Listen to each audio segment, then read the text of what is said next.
next to a spider and cry the whole time? Me, no, you're I asking feel the like wrong you cry person anyway, here. so. I would, but it'll go No, away. I mean, like you do cry all the time anyway. I don't cry. Not on the podcast. Like I said, you're asking the wrong Just person. any other time. I'll at least laugh about it. The spiders don't follow me. I didn't know Yeah. you started. She's about to start eating, and she looked at the record. She's like, "Oh, Ow. Take a big old bite. Do you want me to do the intro? sure." Hello, everybody. Welcome back to the Bonsai Movie Crew. We are the Bonsai Movie Crew. We are gathered here today with our lovely sisters and brothers. Who's getting married? She went straight church on us. With She's the only one not married, so. Brother Eric, sister, I almost said Brother Karen, Sister, brother. and Sister Carrot, and Father Joseph, and Are you saying, church is the you're saying your spirit dad's a father. priest? This is bad. no one ever said this was a church, Eric. You don't know Yeah, what he's the father Father, of. sister, brother. I mean, that's pretty you don't know what churchy. he's the father of. We could be worshiping the devil here, okay? I mean, I'd hate to see him as a priest. I'm pretty sure there's a name for those people. Anyways, What's the name I for don't know. those people? The people that worship God, or Priest. Satan? no, the leaders of cults. What's their names? Cult leaders? Yeah. I thought there was a special name for it. No, usually within the cult, they would have a special name for their leader, but it depends on the cult. Yeah. It's usually Google. God. Well, she's saying the person Or who would lead the prophet, cult. or- Yeah, like a prophet or something Yeah. like Is there a that. special name for cult leaders? Usually prophet. Yeah. Hold on, Reddit's gonna answer my questions. I'm We going with prophet. I think we just need an Alexa down here. Hello all. I'm currently working on my next campaign and designing one of my main villains. That He is the doesn't leader sound of a like an answer. You're asking the wrong thing. Reddit's a He bad. is- That's like he is the dark leader of- hole. Yeah. a cult of Orcus in my homebrew setting named Lazarus. Lazarus. I don't know. No, what the- Lazarus. Yeah, Lazarus. Lazarus. I think you're reading off of somebody's story or Yeah. something. A cultist. Reddit is a dark hole. You No, don't that's ever occultist. ask Reddit. That's No. It says, That's what do a- you call a person who runs a cult? Cultist. is it ACUL or OC? It's CULT Okay. IST. No, come back. But yeah, I like your answer more. Prophet or cult leader. This is what I call A them. prophet is someone like one of the brothers of God or whatever, main brothers. But No. cult leaders usually like to think or like to tell their Yeah. their people that they talk directly to God. That's how they get people to Or follow their them. god, whatever their god may be. That's how they get Yeah. people to follow them. Yeah, because Mhm. I talked to him directly. I am Or your I'm prophet. the next I'm coming your of Jesus. or I am your vessel, or I am prophets don't accept money. Cult leaders do. goddamn That's right the they do. difference. I need to start a cult. I'm pretty sure what's his face that started Jonestown called himself a prophet or called himself the next coming or whatever, and that's I mean She he said took- coming. he took money, so I'm pretty sure they don't give a Prophets shit. predict the future. Whatever. A Anyway, religion is a cult that has gained respect. okay. I mean, They're not lying They're though. not though. religion Anyway, isn't a. We're going way off. We are topic. going way off topic. Oh, All right. sorry. Anyway, don't forget to like, share, and subscribe. Check us out on our social stuff. Madison was supposed to do the intro, but she got really off subject. And then don't forget to check out our Discord. I have no. Get in there and excuses. talk to us. We're looking for some action. You know what I mean? Get in there. And, I don't know. Even if you get in there and just decide, hey, I'm going to post a picture of my nipples. Maybe your Don't do that though. Unless Maybe your post will end up on the podcast. You don't know. if there's any, no, I can't. Nipple? I can't. That'd be a. I can't It'd be say. hilarious can't- to just can't see do a that. random hairy nipple. Yeah, I was gonna say Like on the a- dudes okay, but like females, please don't. Like, I'm not trying to get in trouble, you know. And I mean, dudes, on the other hand, that shit's funny. Go ahead. I mean, how can you tell? That is true. It's just a nipple. I know, Yeah. but now if it was usually like you a get- full on like, hey, then it's like, okay, yeah. But if it's just like literally just the nipple, But like if you're there's not- a little hair around it, like a few hairs around Wouldn't that be it. funny if there was like a hairy nipple and then you posted it and then there was some girl like, "Why'd you post my nipple? That was Oh just my for God. you." I really don't think a girl would say, "Hey, I got hairy nipples." You never know. You never know, man. There's some weird fucking Nowadays, people. there's girls that get really offended if you get offended that they don't shave their pits. So Yeah, that's true. I'm glad my wife hates hair. Yeah. Because she has no hair on her body. So it's She great. shaves her arms too. Shaves everything. She I don't saves shave everything. my arms. My Okay. arms You just Okay. walk in on her, I she's don't just really covered have in to fucking worry gel, about it. like I've never shaving really cream. had Shaving her back and that everything. problem. Shaving her I just chest. don't It's care. like just everything only sees her eyes. Oh, God. Anyway, yeah, anyway, let's move on. X, Facebook, Twitter, They already know. TikTok. They already know. They know. It's that. on. It was on the screen. What if It's they're good. old? Huh? What if they're old? They don't know what those symbols mean. We're old. We know what they mean. It's fine. I mean, You guys aren't old though. Like I'm talking like grandma. and I'm sorry for And they're you. probably for- not on 90. YouTube. Yeah. I'm sorry for the listeners and stuff, but I mean, all the important shit's going to be in the description anyway. So if you want to go to like the Discord or the X or the TikTok, it's in the description TikTok. every week. So Yep. He said tech. the only one I don't put in there is I don't put in the Instagram and I don't put in the Facebook. So because I don't really care. We do have Facebook. We do have Instagram. So if you have those, you can check us out on there. Just type in the Bonsai Movie Yeah. Crew. You're going to find it. Anyway, let's get into our creator profile.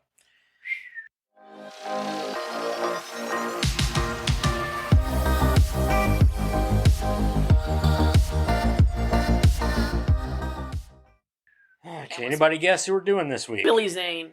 You didn't even give me a chance. That would be funny because No, Wait. no, we're not doing Billy Damn Zane. it. Christopher Lloyd. We watch. that's It's what I not said. Christopher Lloyd. Is it Damn. No, Did we already do the boy? Leah Thompson. The Leah mom. Thompson. Okay. Who's that? Which The mom. one was She's that? the mom. Mom. She plays the mom. She plays the mom. She had the fake Smoke boobs. and What shit. else is she in? Oh Uh, man, few things. the Beverly Hillbillies remake. She was in. I never Little watched Rascals. She was in Yeah. Little Rascals for a minute. She played the ballet instructor. Yep. that. Oh. And then she was in. Come on, the best one.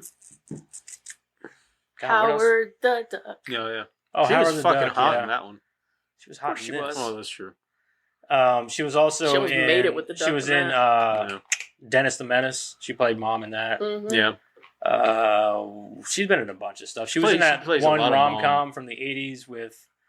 Oh, Some Kind of Wonderful. Yeah, which ironically that dude was supposed to Play be Eric Stoltz. He was supposed to play Yeah. Marty in this. Well, he did for a hot minute. for a minute, and then they're like, "We're gonna reshoot all your stuff. You're not funny. You don't work in this. You're not funny." Anyway, who wants to read it? Karen, do you want to read Yeah, I it? can read it. I was gonna volunteer, but okay. I volunteer as tribute. That's the only thing I know about that movie. Pretty funny. So I this, object. so her creator profile, I couldn't find It's her the only thing I know biography about because I usually just go to biography.com. Hers, ironically, was on imdb.com. Huh. Oh, yeah. I didn't know they had biographies on there. I might keep going there for them because that's awesome. Is it long? No, not really. No longer than usual. I get quite a bit of trivia from there, and then I get it from other places too. But I don't always like their trivia on IMDb. I gotta stop. Leah Thompson. Leah Catherine Thompson was born May 31st, 1961, in Rochester, Minnesota. I didn't know they had a Rochester in Minnesota. Rochester. I didn't even know that was a thing. She is the youngest of 5 children. Her parents are Barbara and Cliff Thompson. Since all of her siblings were much older than her, Leah says it seemed like she had more than 2 parents. The family lived in the Starlight Motel, all the kids sharing a room. Things began to look up for the family when Leah's father got a job in Minneapolis where the family moved. Leah's parents divorced when she was 6, and her mother decided to maintain the family.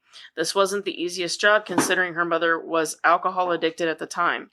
When she found the strength to quit drinking, she took a job playing the piano and singing in a bar to support Leah and her siblings. What a crazy transition. I know, right? I used to be an alcoholic, but now I sing and play the piano in a bar. in a bar.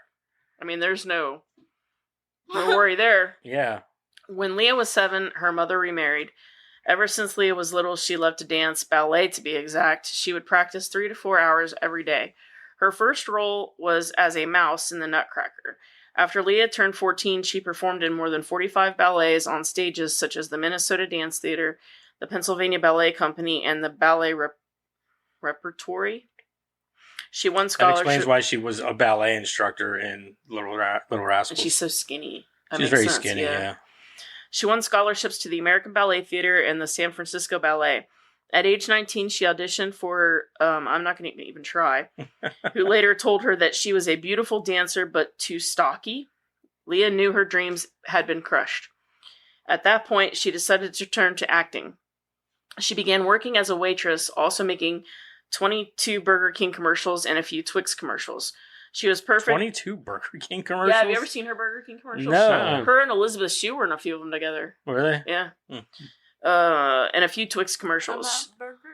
She was perfect for these parts simply because she was the average girl down the street from the Midwest. Everyone who knows her can't believe she was and still is so completely different, trying to be independent and fight against the system. In 1982, Leah made some type of computer game or interactive movie known as Murder Anyone. Her first role was in the movie Jaws 3D as a water ski bunny. Although she couldn't swim or ski, which she still can't, there she met Dennis Quaid, who became her fiancé and acting coach. I did not know that either. Dennis Quaid? Dennis Quaid. You couldn't find somebody better looking? No, he landed some pretty sweet tail back then. He ended up marrying Meg Ryan. So, there's that. When she was hot, too. She said there's Yeah. Her She next ain't role, hot anymore. Her next role was in All the Right Moves in 1983, where she acted opposite Tom Cruise. Director Michael Chapman was so disappointed with her performance that he almost fired her.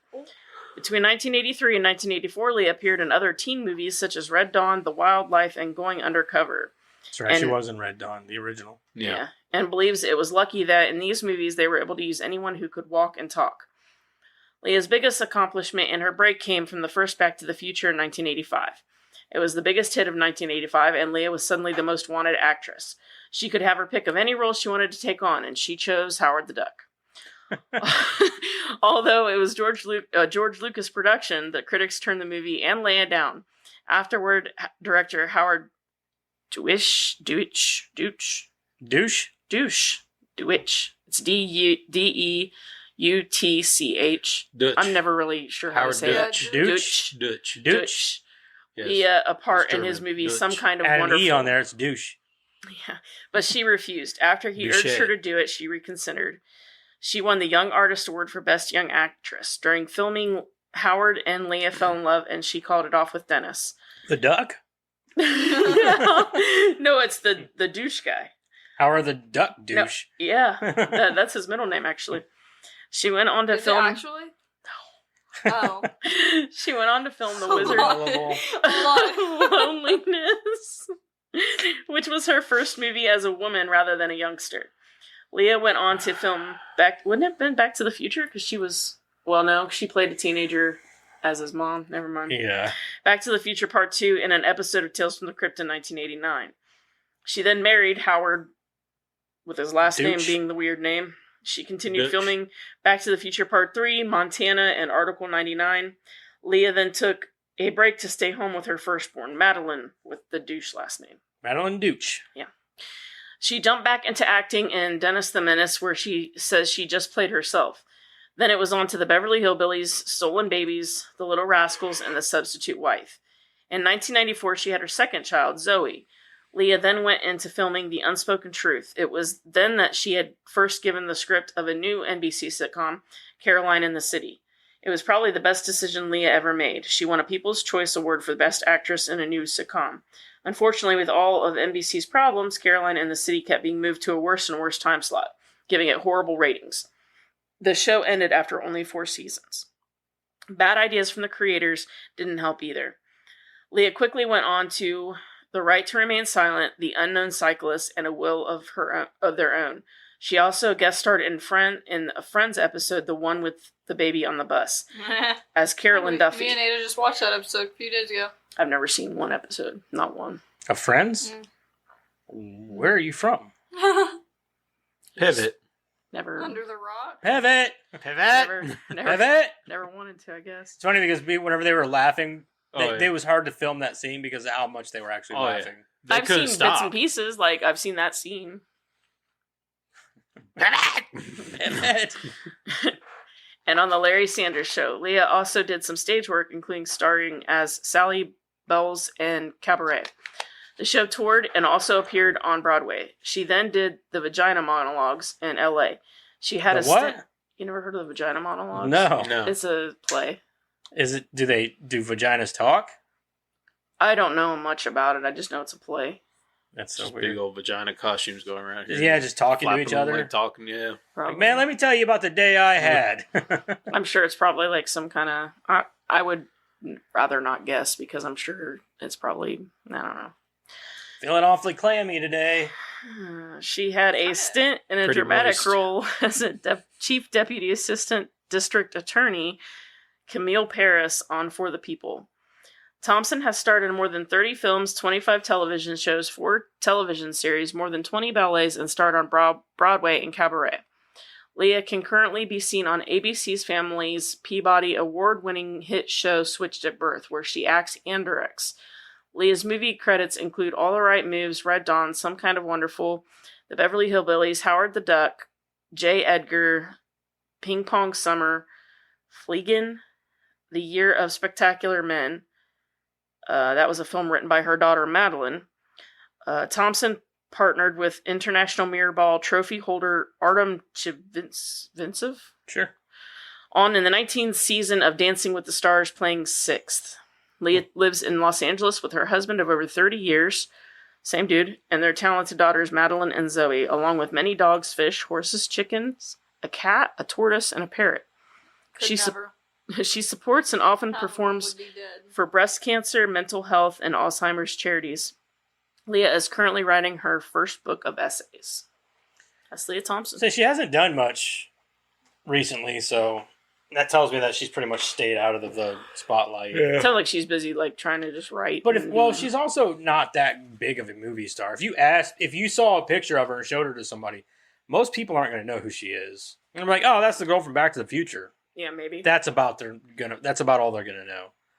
She's not a huge, well-known actress. We know her because of nostalgia, 80s, and all that stuff. Like, she was big in the 80s, but like in the 90s and so on, like not so much. So I always just thought she was really pretty. So like as a kid, like watching Back to the Future, I had the hots for her. I did too. Well, Howard the Duck. I was gonna say I knew her Howard the from Duck. Howard the Duck actually before Back to the Future. Oh, I knew her mostly from Back to the Future. So Her wearing some punk outfits. And, That crimped hair.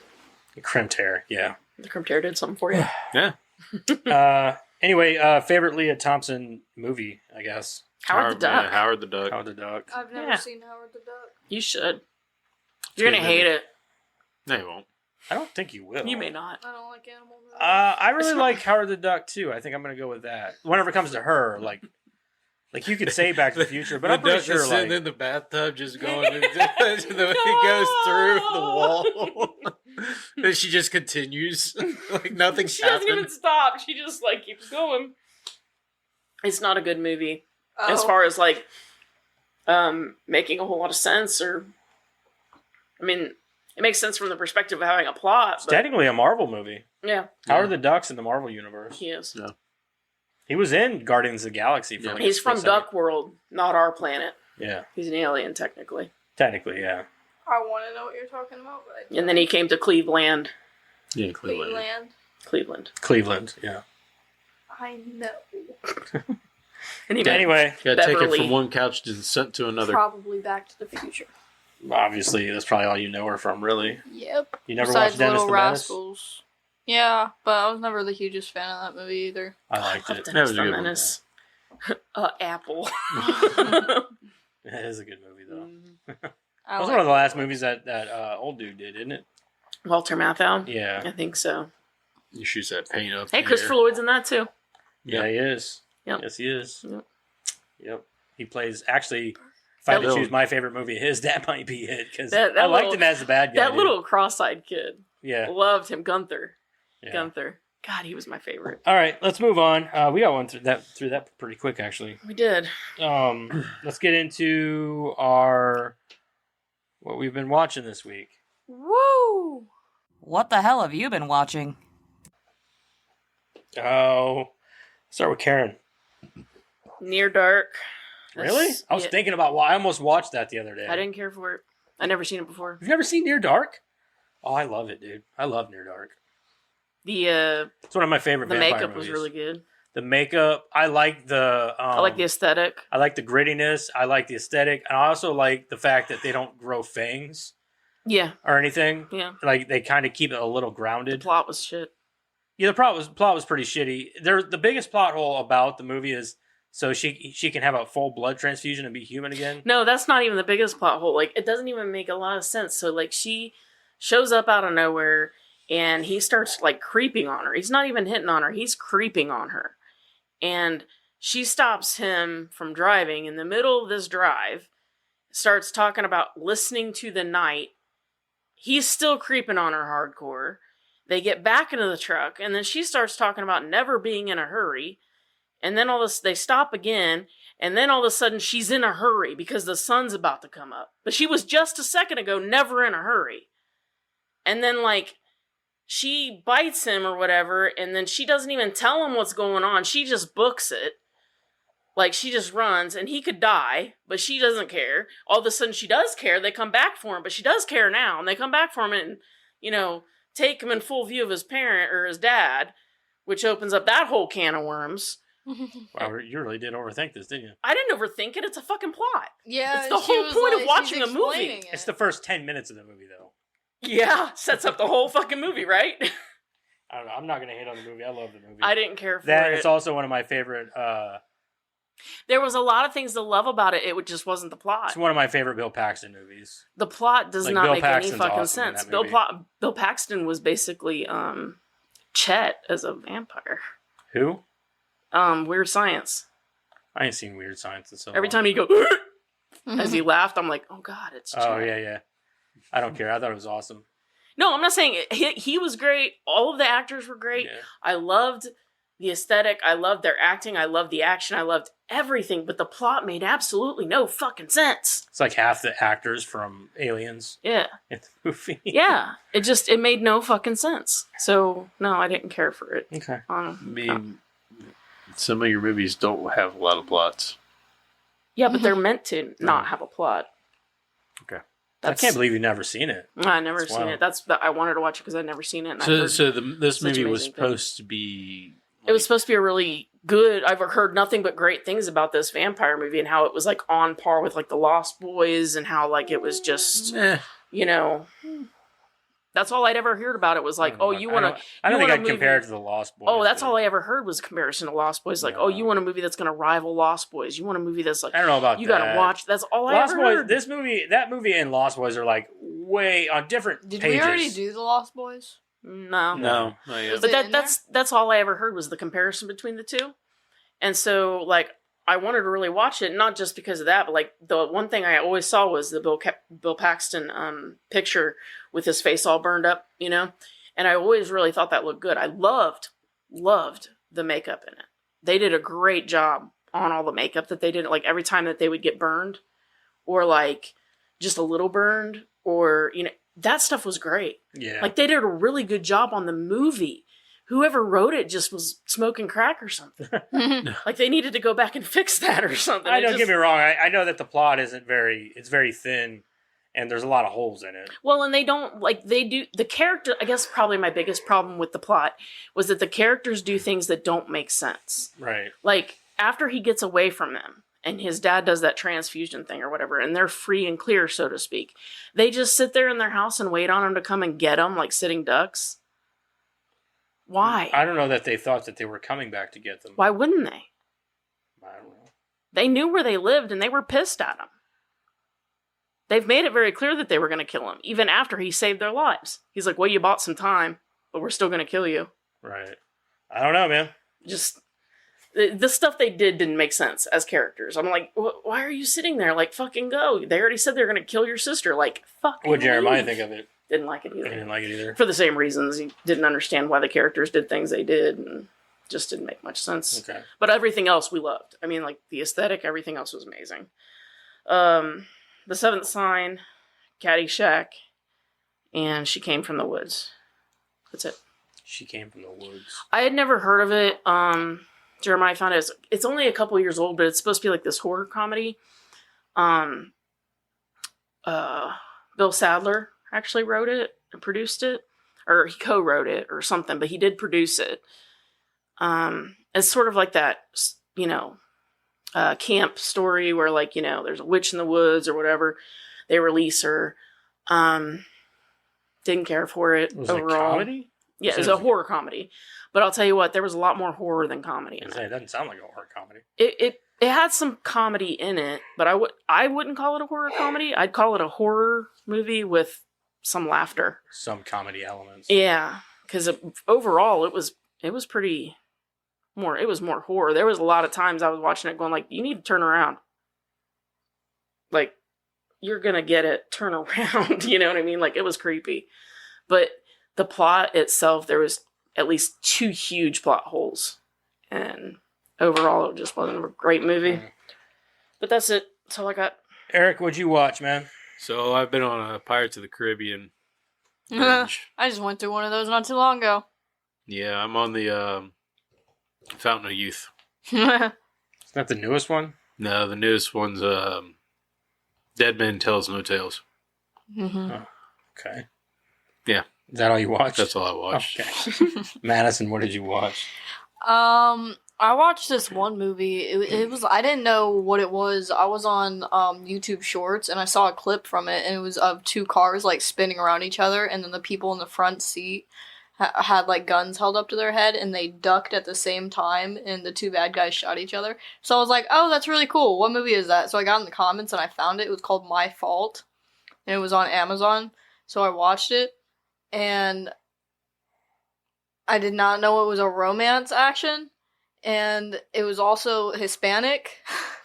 So You should probably look that kind of stuff up before. So I got out. I was like, okay, so I can work through the subtitles things. I've done it with plenty of like Japanese stuff and everything.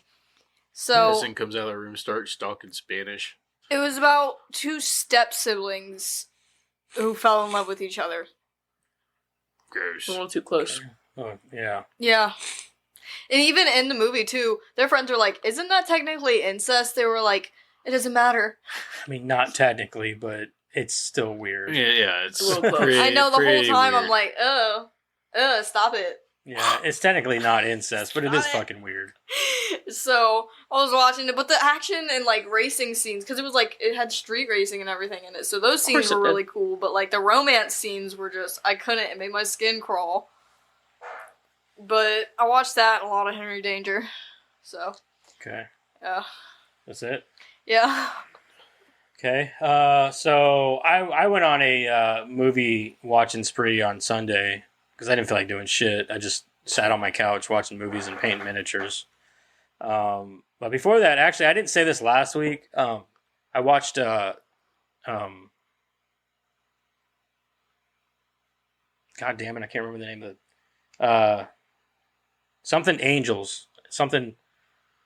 You said it last week. I thought. Did I? think Talking about Alan Ritchson and Yeah. Hilary Yeah. Swank. It was I did? Fallen, Okay.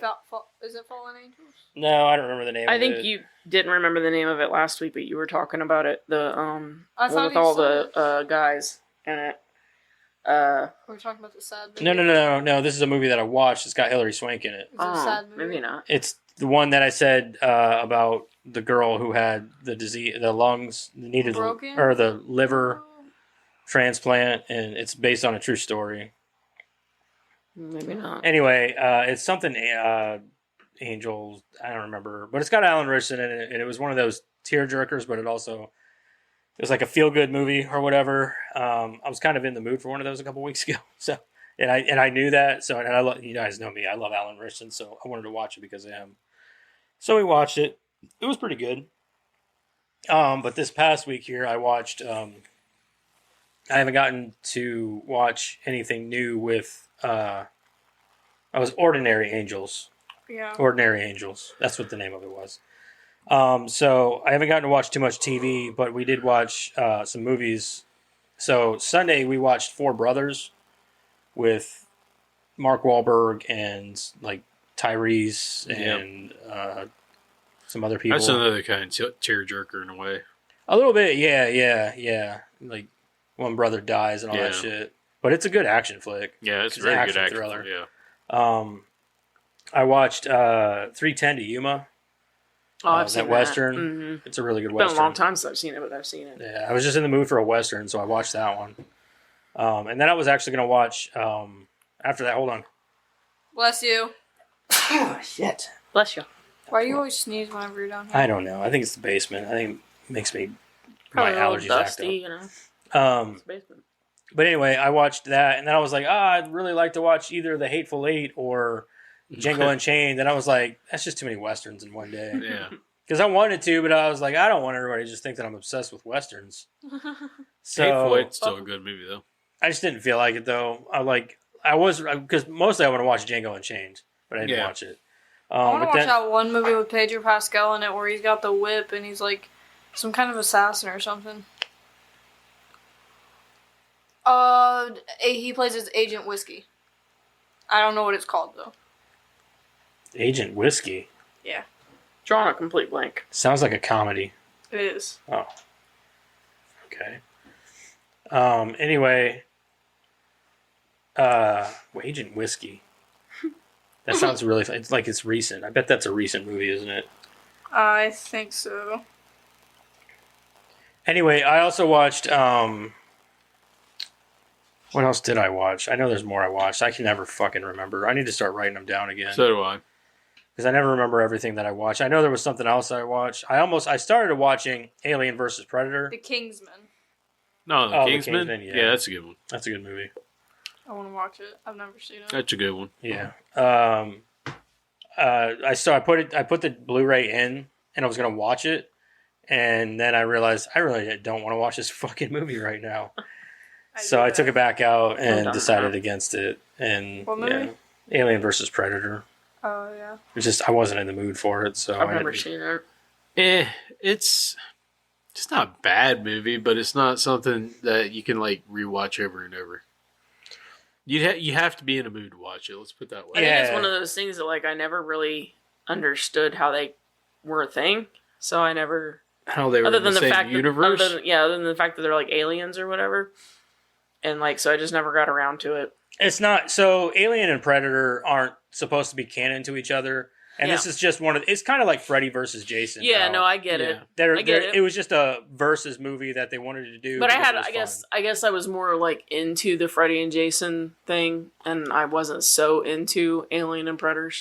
So I mean, wasn't- I liked so like in an Alien versus Predators. I liked how they integrated both of them because Predator is a hunter, right? Mm. So basically, what they did was they took the aliens and brought them onto Earth. yeah, I think you told me about They're that. just Yeah, like- yeah, I remember They asking. Yeah, used just like, humans yeah. to make it a hunt. Mhm. Yeah, it was like a hunting ground. Yeah, because I Yeah. remember asking like how they bring them together. I didn't understand that. And if The way got- they did it was clever. yeah, It was smart. Yeah. The way they I don't think they could do it any other way than that. no, Yeah, it no, really I'm wasn't. not downing the movie. I'm just Yeah. saying like it was just I think because I it wasn't was really just the into either. execution of the movie itself is what people just didn't care for. Yeah, I Yeah. just wasn't really into either franchise enough to. It must have done something right because they came out with a second one. So Yeah, well, and I liked both of them. They're just not super rewatchable. Yeah. you know. So You can't just rewatch. Like I said, you just can't rewatch over and over. You have to be in Right. the mood for it. the second one was more like aliens invade a town, predators are there to wipe them out, kind of thing. Humans get involved because obviously they're in the town. But other than anyway, I don't know that I watched anything else really. We watched an episode of The Fresh Prince of Bel Air, and Resident Alien. we're watching an episode of Resident Alien today, and I think that's about it because I want to get into. There's more shows and stuff that I need to watch, and I just haven't gotten around to them yet. No, I watched a movie. It was like a samurai western. I can't remember the name of it. A samurai western. Yeah, it was like a samurai. It started in Japan. He came to the U.S. during the Western times, and it was weird. Was it very action? It kind of. Yes. It was also kind of. I know what you're talking about. I haven't seen it in years. Because it came out probably back in like 06, 07. Hey, he was just protecting 08. a baby. Yeah, Yeah. I'll find it. I know what you're talking about, and I can't remember the name of it because it's very artistic, kind of. Yeah. Very. It's kind of artistic. Honestly, if I'm thinking like I forgot about that movie, I wouldn't mind watching it again. No. Anyway, if that's what everybody watched, let's go ahead and move on here. Let's get into our movie this week. Let's talk about the movie. Anyway, let's move on into our movie here. Last Samurai. No, let's just let Eric look it up. We're not just going to keep naming off Sword of the movies. Stranger. No, You we're already not said gonna that. keep naming off movies. Let's just move on. Okay. It's not the Hidden Blade. No. Okay. Anyway, this week we watched Back to the Future 2. Fuck me. Karen, do you have a plot synopsis? I do. Marty and Doc are at it again in this wacky sequel to the 1985 blockbuster as the time-traveling duo head to 2015 to nip some McFly family woes in the bud. But things go awry? Yeah, all right. Awry? Ari? I always do that with that word because it's spelled AWRY. Yeah. Alright. Thanks to Bully, Biff Tannen, and a pesky sports almanac in a last-ditch attempt to set things straight, Marty finds himself bound for 1955 and face-to-face with his teenage parents again. Did you see that? 1 hour and 45 minutes, rated PG. Michael J. Fox is Marty, and Marlene, and Marty Jr. Christopher Lloyd is Emmett Brown. Leah Thompson is Lorraine. Thomas F. Wilson is Biff and Griff. Elizabeth Shue is Jennifer, and that's as far as I'm going. The Warrior's Way. That's what it was called. The Warrior's Way. That was my next guess. But you cut me off, so. Whatever. Shut up. All right, let's go around the table, see if anybody would recommend. Eric, would you watch and recommend? Oh, yeah. I'll definitely recommend this movie. I mean, if you don't know the Back to the Future movies, you need to watch this, period. Right. Yes, I'll watch again eventually. I mean, yeah, I'm not going to watch it like tomorrow or anything, but Why not? because Because I just fucking watched it. Yeah. Karen, would you watch and I've recommend? already watched it 4 times since I've watched it for this. No, I'm just kidding. Yes and yes, I've watched it again. I like this movie. I mean, yeah. I'm not gonna go out of my way to watch it by myself. But if someone is like, hey, you want to watch Back to the Future? I'm gonna be like, yeah, I guess so. If I'm in the mood for it, anyways. But, yeah, if someone doesn't know what, see, just because I didn't watch it doesn't mean I didn't know what it was, okay? Before, whenever I never watched Back to the Future, I still knew what Back to the Future was. I wasn't interested in watching it. You know? Sure. So if someone's never seen it, I'm like, hey, watch it. Yeah, I'm going to say yes and yes because Yeah, that's what I meant. if you're interested in watching any of them, you have to watch the second one. And yeah, it's definitely right. Like it's one of them. All 3 of these movies are movies that, as a human being, or especially as an American, they're must watches within your lifetime. Even if you only watch them once, you have to watch them. I'd actually have to say that this is probably like the best franchise ever. Ever. Just hands down. Just because of the fact that it's a time traveling franchise. And there are so few. That do it so well. Well, so few plot holes in it. So few. Right.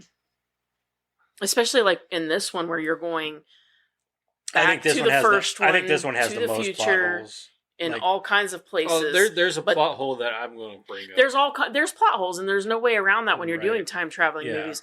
But as far as time traveling movies go, these are very good at not having them. I guess is what I'm saying. They keep it very simple though too. They don't get They do, over explaining about it. You know, but they almost have to in order to make 3 movies in a franchise like this and keep it without having those major plot holes Yeah. that most time traveling movies have.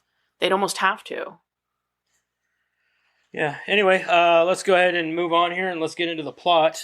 Hole. Do you want me to read the plot? If you want. I'm not gonna turn down the offer.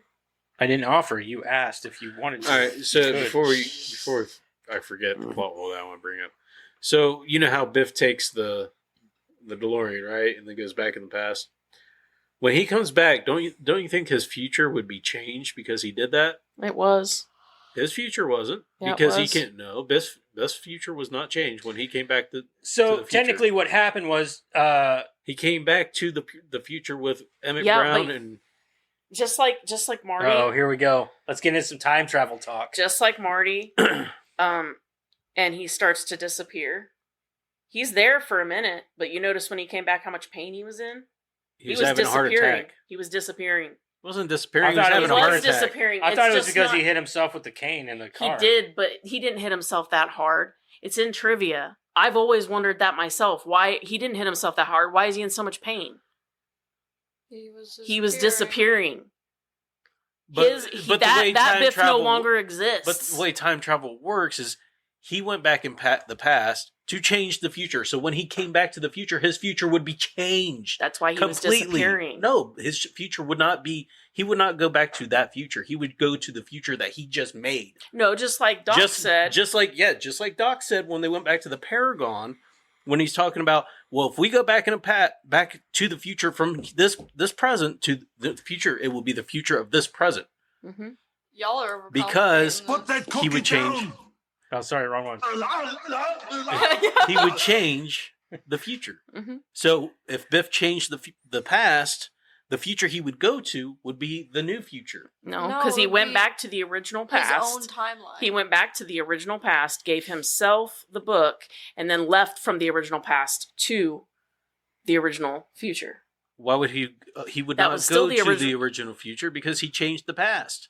Not yet. He gave ga- he gave the book yeah, to But but he's Biff. still didn't he's still change left yet. from the original past. It, It hadn't didn't- been changed yet yeah. because he just gave the kid the book. He hadn't done anything with it yet. Well, obviously he hasn't done anything with it because What?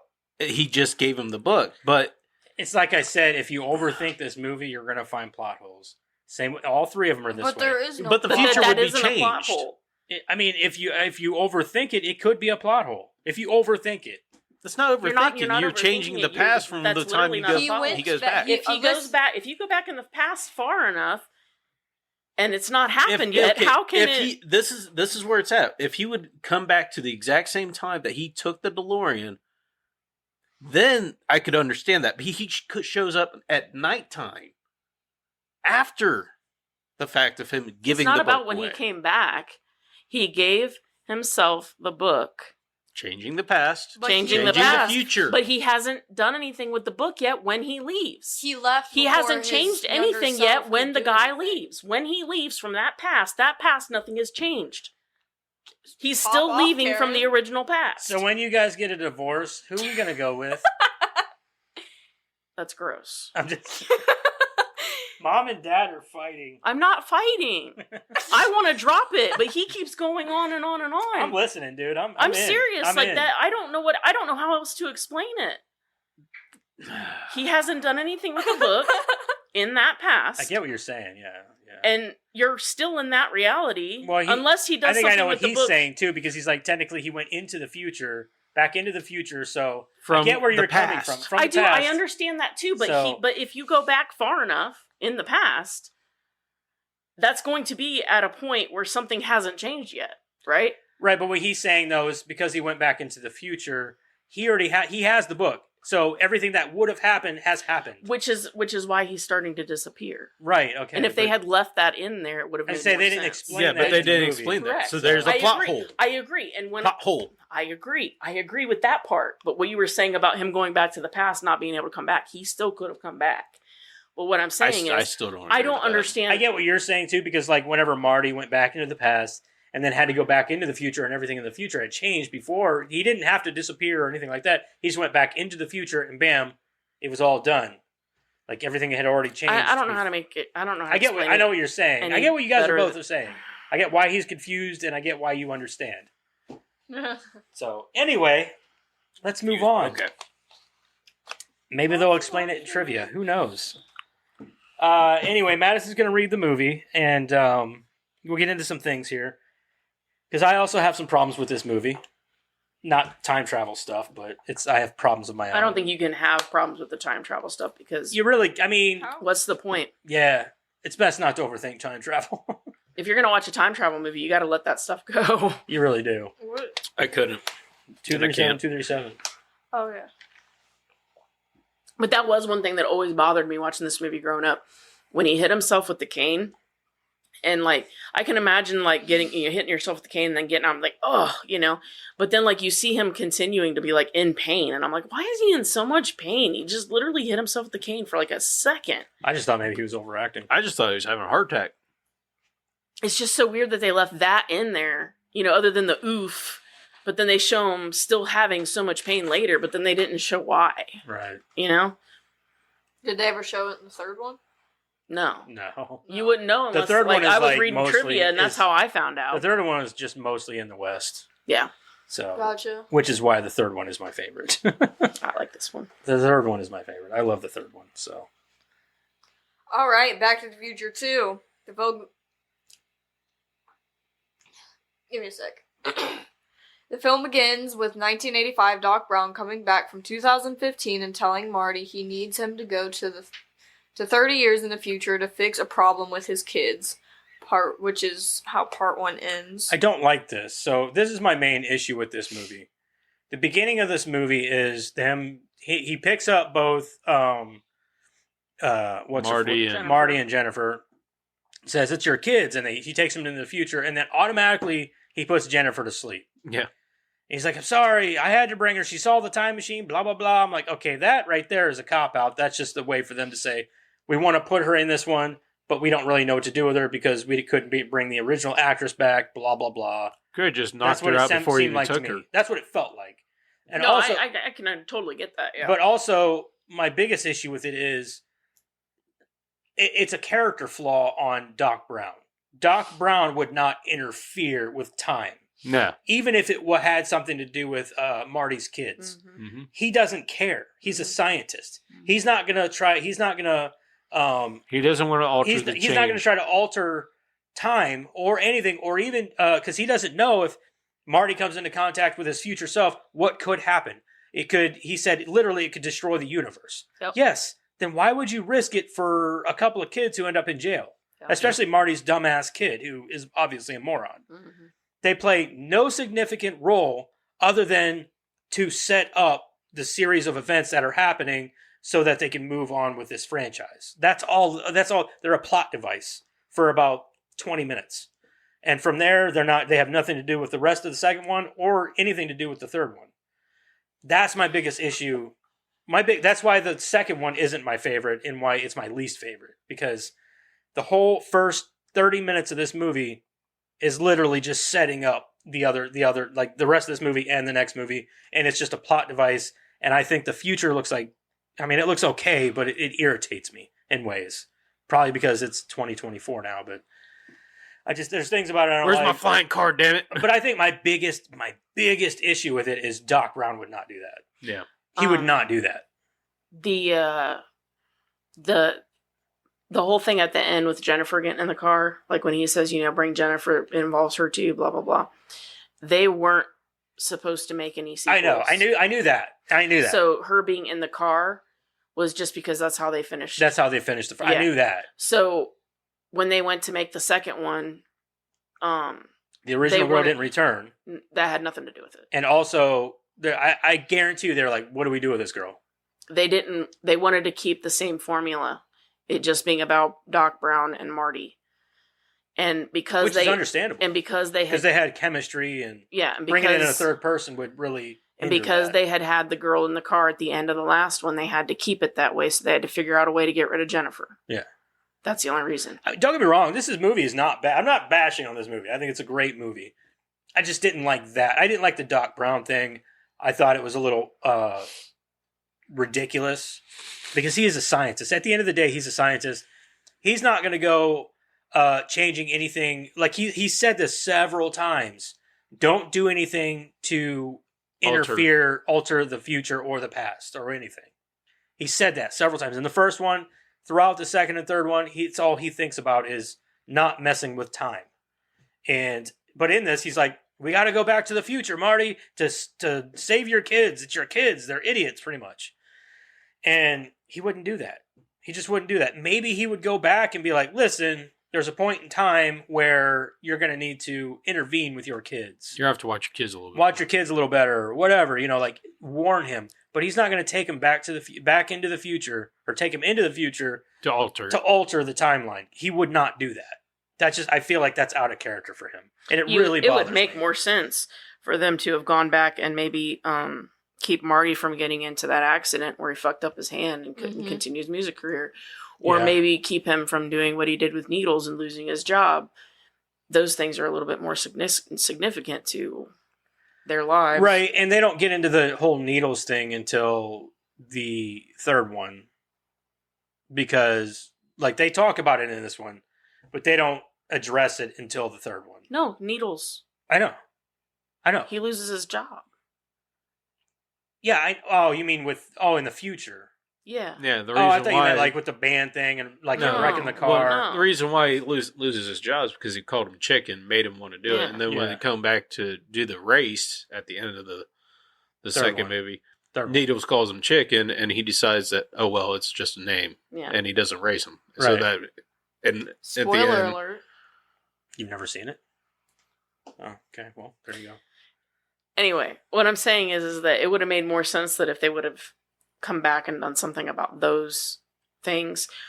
The only thing I can say is that maybe it had something more to do with keeping Marty Jr. out of jail and putting Griff in jail because instead of, if Marty Jr.'s in jail and Griff is out, then, the wrong person's not in jail. You know what I'm saying? I don't know. I'm spitballing. It's not a very good answer. I'm not going to argue with you about that being weak. Just that what they wanted to do with this was create this sort of past, future, past, where they're going all over the place. And I also he didn't want anything to do with future. He didn't want to do anything in the future because you're always going to get it wrong. Yeah. And he wanted nothing to do with that. But he also had this really great idea for future, past, all over the place as far as them traveling, which in my opinion really makes for a cool movie. It does because in the second one, this is where you get the future, the past, the present, 1985 and exactly. You go 30 years in the past, 30 years in the future, and it really makes sense why he'd want to do that. Yeah, and you don't spend enough time in the future. I mean, I get I didn't want to spend any more time in the future. No, and I think they did that on purpose because you see just enough to be like, oh, that's kind of cool, but you don't see enough for you don't stay in the future long enough to really make a huge difference, I guess, as far as my favorite aspect of this entire movie was them going back into the present day in the altered timeline. I love the altered timeline part. So the altered timeline part really was awesome. Mm-hmm. Seeing Biff taken over and Lorraine being his wife and the dad being dead and all these things, that whole thing and how dangerous time travel, it shows how dangerous it could be. Yeah. So when the wrong thing gets into the wrong person's hands. Exactly. Because, Biff up until this point is just more like a nuisance. Yeah. It's more like, oh God, this guy. But here he's here you give him money and power and he's dangerous. He's dangerous. He could kill. He tried to kill Marty and everything. Mm-hmm. Did kill his dad. Mm-hmm. Do you still want me to read that? Yeah. Sorry, just keep going. I mean, we're already pretty much just talking about the movie. Let's just do it. Marty and Jennifer then travel to 2015 with Doc. That's where we're at, you guys. Yeah. Okay. I want the sports almanac. Me too. I mean, what's wrong with making a few bucks, man? I mean, it wouldn't have done anything for us now because we're way past that time. I get that, but if I could have got it back when I was younger, hell yeah. Yeah, from 1995. 95. Just 5 years. Just give me 5 years of it or something. Yeah. Just anything to make me a little richer, you know. Even though I wouldn't have been able to. I was going to say, none of us would have been able to use it. To give it mom. You'd be 21 to gamble. Well, true. Doc Brown is forced to knock Jennifer out with a sleep inducer device due to her wanting to know too much about her future because she begins asking too many questions about it. After landing in Hill Valley, Marty and Doc leave her in an alley, expecting her to remain unconscious while they attend to the crisis involving Marty's children. Doc explains that Martin McFly Jr., Marty's and Jennifer's son, is about to be approached by Griff Tannen, Biff's grandson, and his gang, who will offer him the chance to take part in a robbery. This event happening leads to the ruin of the entire McFly family. Marty impersonates his future son. What? It leads to the ruin of the entire McFly family. I remember him saying that now. What does? Marty Jr. getting arrested. Yeah, I know, because they say that That's why. Shortly after he goes to jail, the sister tries to break him out, and she also goes to jail. Which was just Marty dressed up and causes Jennifer to... Yeah, it's a whole thing. So I guess that's why. I guess, but it seems a little excessive, I guess.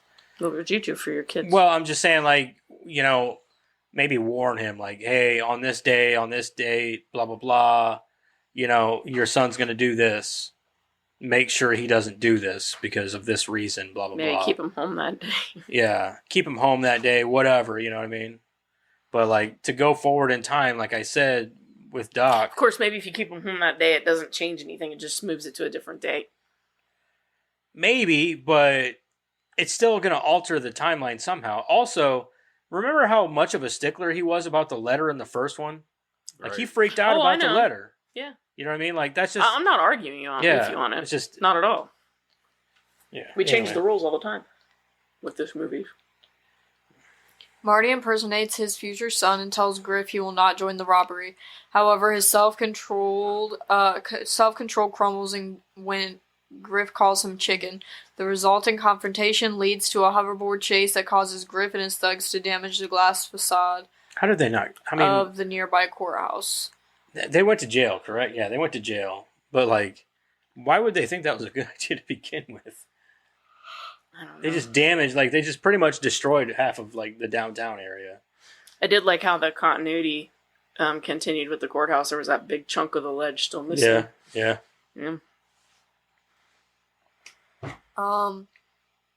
Griff and his gang are arrested on an entirely different charge.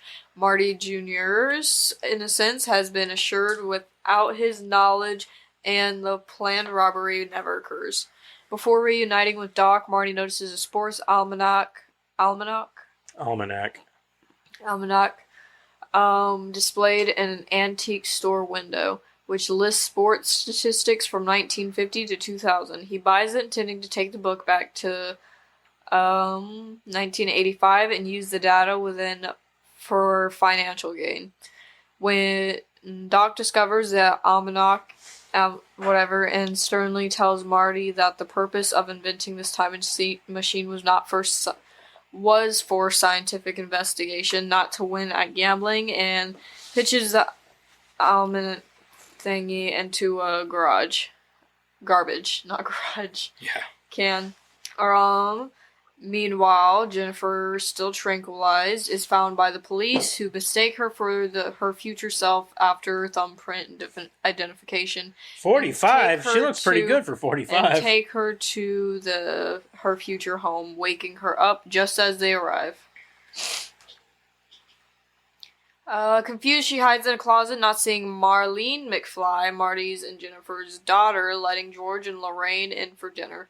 She also witnesses a middle-aged Marty being fired from his job after his Japanese boss catches him cooperating in an illegal scheme that is his immediate boss and longtime friend. Douglas Needles goads... What? Goads. Yeah. Flea. It's Flea. Him into joining. And again, by taunting him that he is too chicken to try it. Traveling to the house, Doc leaves Marty with the DeLorean after Jennifer sneaks out of the house. So the part where the mom and dad show up, whenever Lorraine and George show up at the house, and he's in the thing upside down, and he's got the prosthetics on. It's like they did a really good job of concealing that wasn't. They did. Hence the big lawsuit. Yeah. Oh, yeah, for sure. Well, they also use like footage from the first movie and things. I'm sure that he would still have to be compensated for that too somehow. They didn't have to before that lawsuit. Well, I'm saying like you would think that he would have been though. So, but yeah, just like the way that they did that was really clever because they're like, well, if we put the prosthetics on him and turn him upside down, maybe he won't look, so much. It looked like him though. They did a damn He doesn't good do job. a lot of talking or anything. No. So George, the guy who played George McFly in the first one, which was Marty's dad, right, didn't return for the second one or the third one because he asked for more money. And they didn't want to pay it. Actually, he kind of, it started with the first one. He hated that they changed the ending and made it look like the McFlys were happy with money instead of just being happy as a family or some shit like that. Because I guess the original ending was more similar to that. Like they had money, but they didn't flaunt it. Like that truck wasn't a thing or something. I don't know. So he didn't like that they changed the original ending. And he said he would come back if, this is his side of the story, he would come back if he had a salary closer to Leah Thompson and Michael J. Fox. And that only sounds fair, though.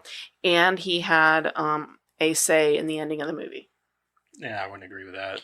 Like, you're not a writer, dude. You're an actor. Well, apparently there was negotiations going back and forth, and then this is Zemeckis' side of the story, that there was negotiations and that he wanted more than what they wanted, and he wasn't willing to do that.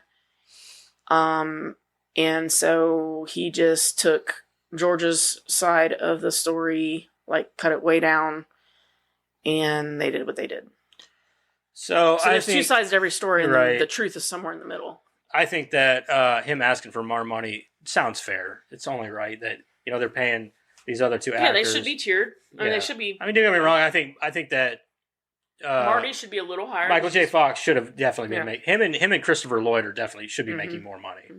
They're the stars of the show. Yeah. Whereas like Leah Thompson, even in this movie, did not have a lot to do. No. So I mean, in the first one she did. I was about to say in the first one she had more role than he did.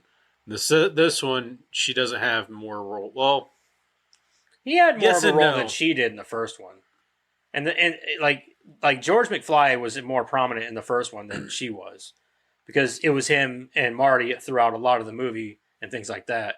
But like in this one, maybe the story would have been different if they had brought him in to play the character.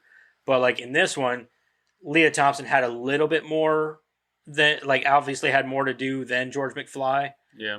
But only because she was in 1985. You know what I mean? Whereas if, I don't know, I'm sure they would have changed things around if they would have brought him in. But either way, she was in this movie way less than she was in the first one. Yeah. So raising her salary anymore is ridiculous to me. I don't know. I'm lost.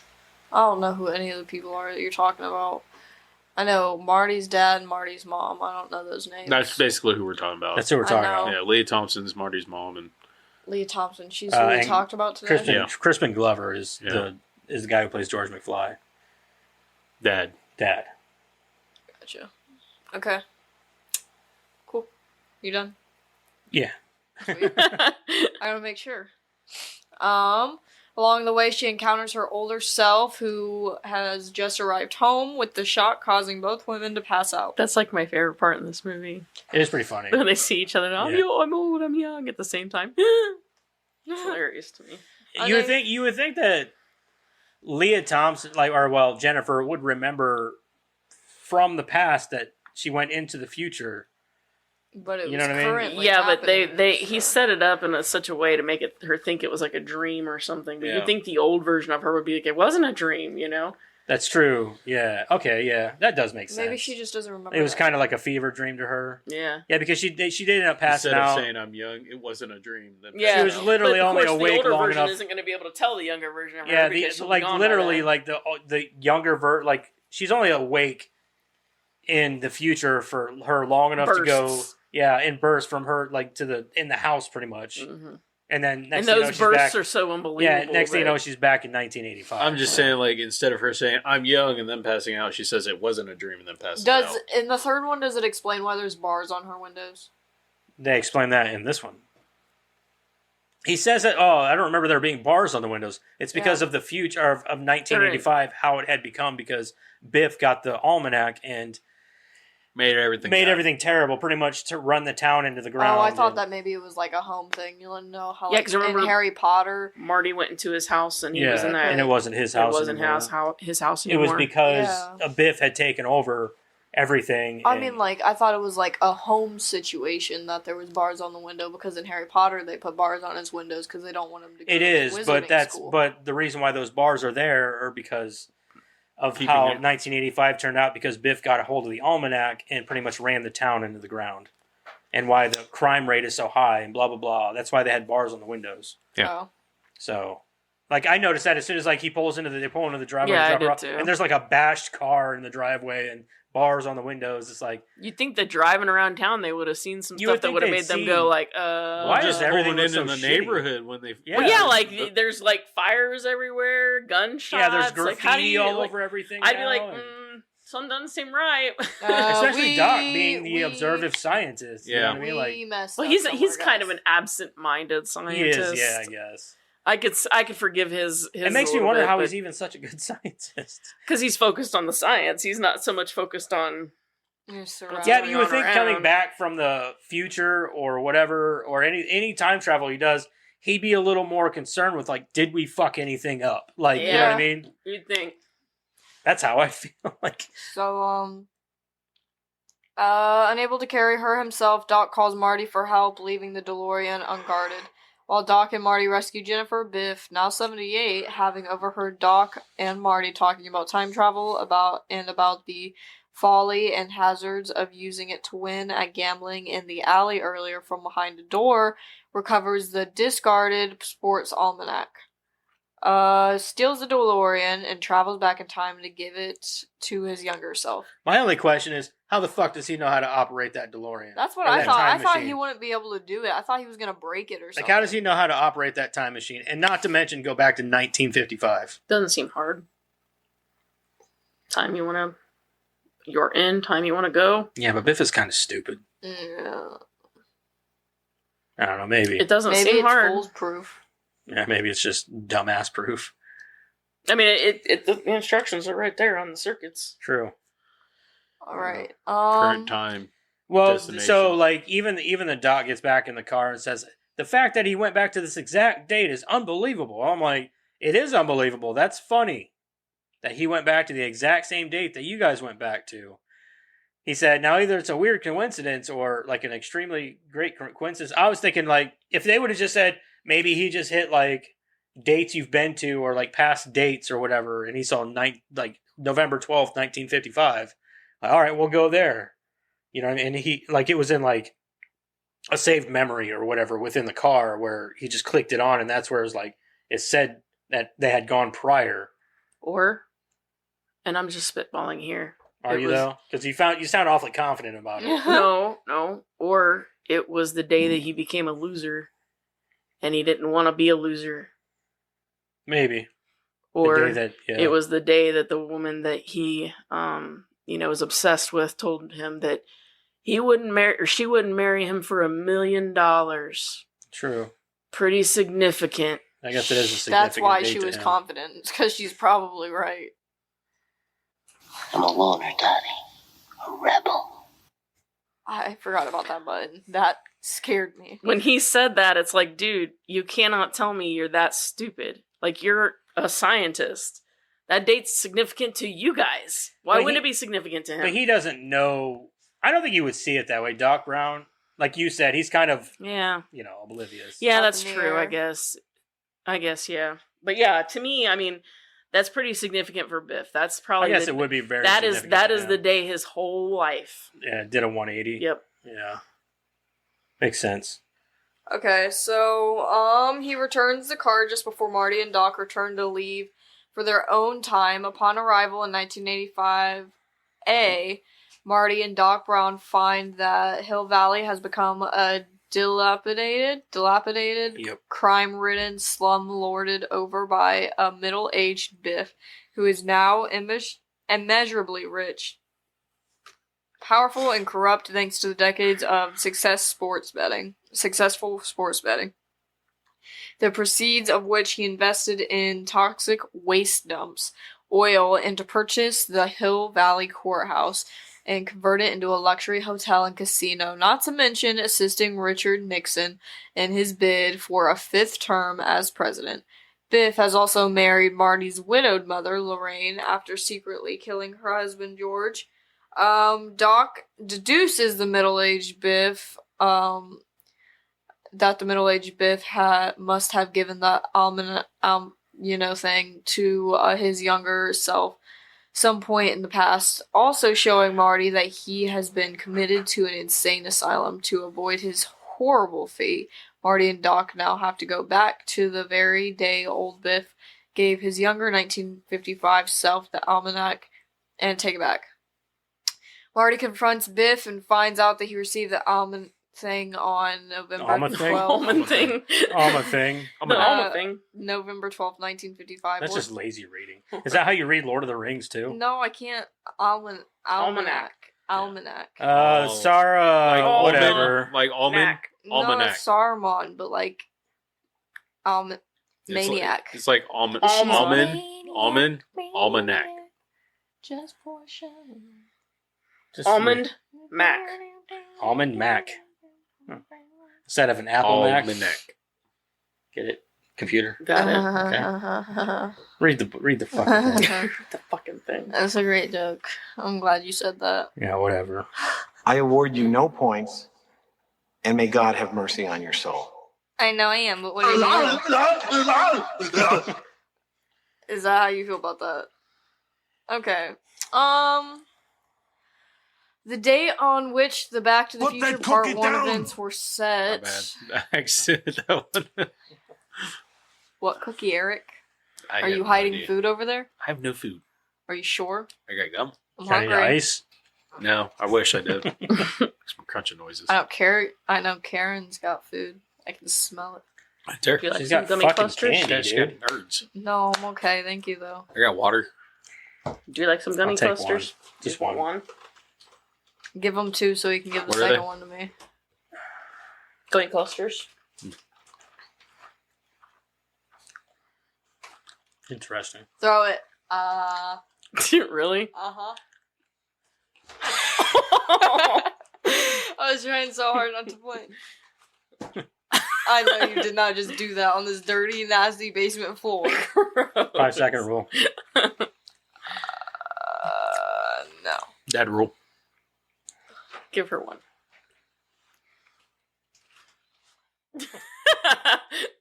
You still messing? We're 2 feet apart. I know, it's crazy. That's a big fucking mouth. Hold on.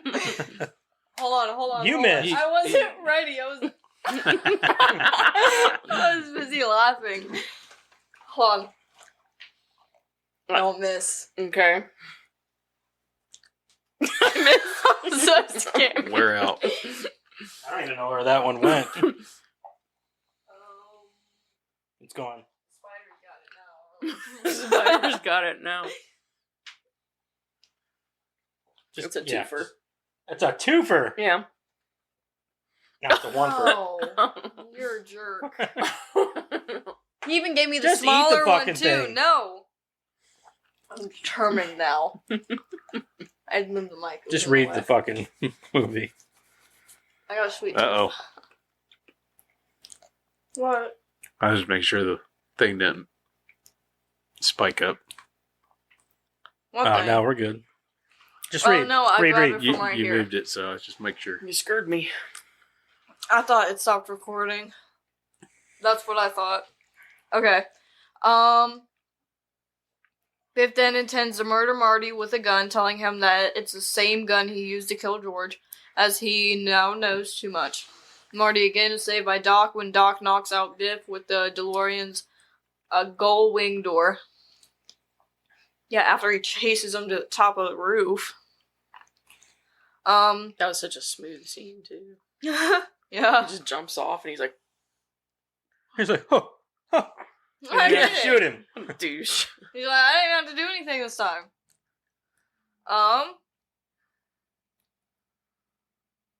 Marty and Doc travel back to 1955 to prevent Biff from getting the almanac. Good job. Almanac.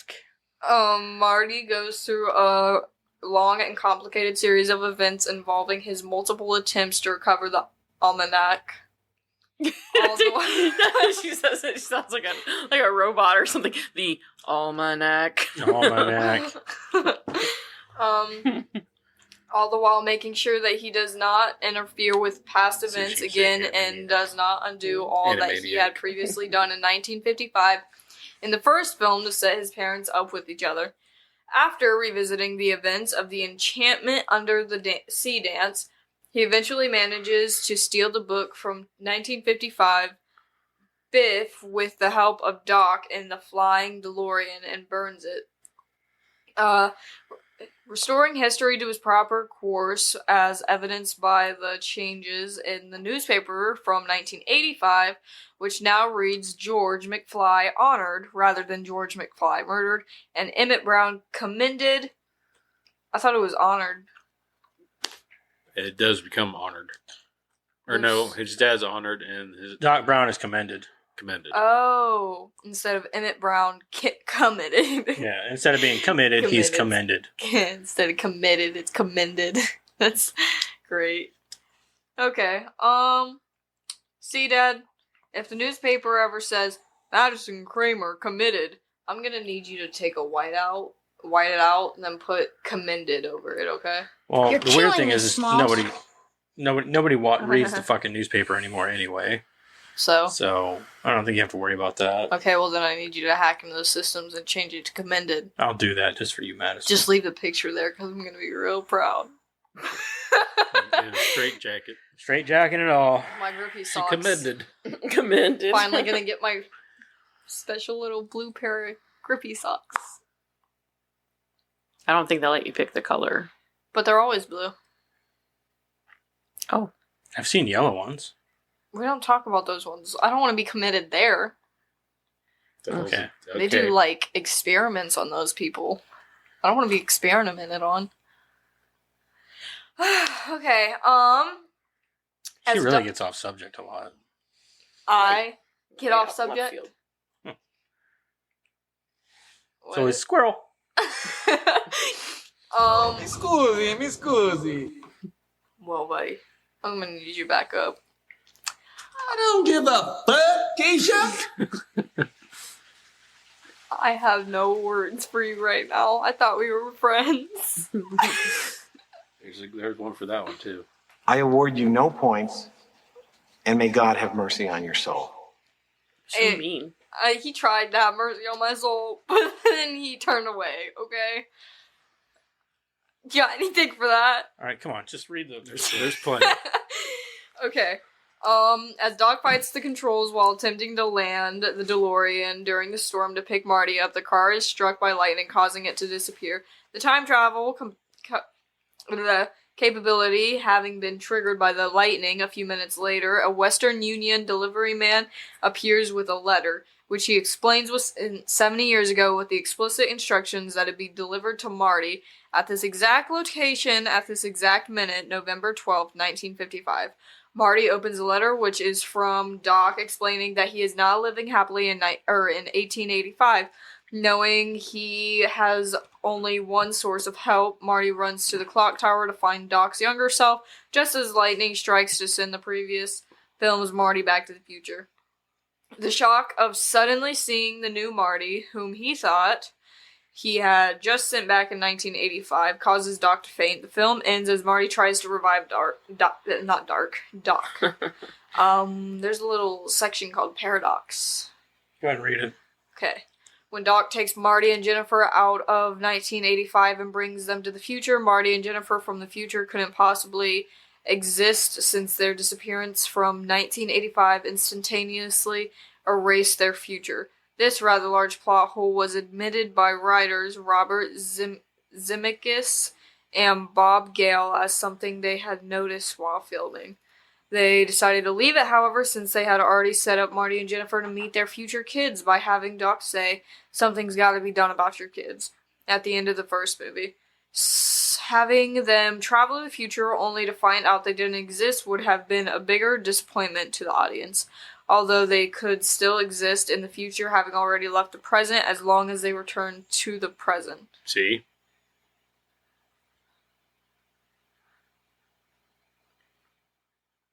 Karen's just like, I'm gonna shake my head and not say a word.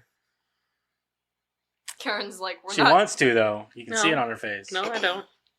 I'm not going there anymore. Alright, that's the This end is of why that. they're brother and sister. I win. Yep. Yeah. Sure, you win. All right. Anyway, God damn. Does anybody have any notes on this, or do we pretty much cover everything as we went? Or I went over my time travel. I like how they got rid of lawyers. I did Yeah. hear that. That was hilarious Yeah. to me. Yeah, they got rid of lawyers. Court That the hearing. law works swiftly now that lawyers were abolished. I Yeah. think was what he said. I was framed. That was funny to me.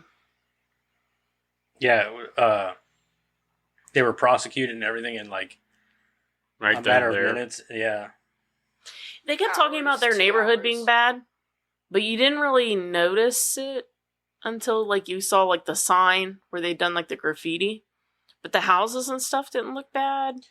Well, I did we're already think, talking like- about the future, so future bad may not look that bad. I guess it's just like they try to set it Oh, up the like this. neighborhood? Yeah, like they try to set up like this bad neighborhood, but unless they say it out It just loud, looked unkempt. yeah, like unless they say it out loud, I'm not noticing it. Yeah. Other than the graffiti on the sign.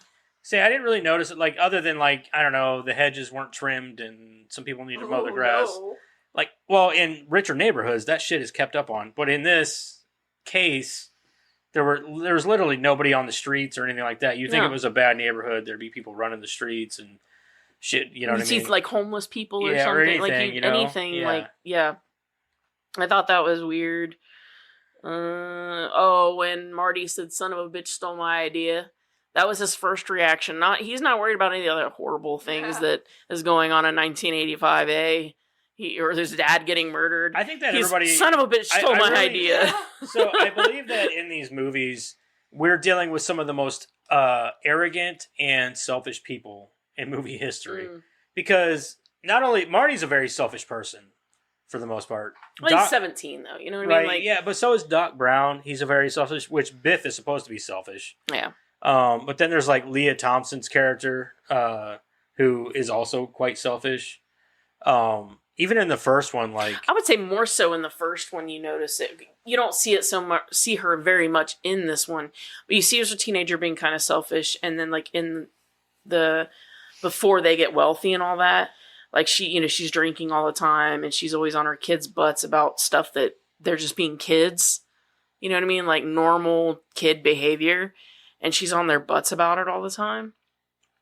I thought I didn't really care for Lorraine until the end in the first one.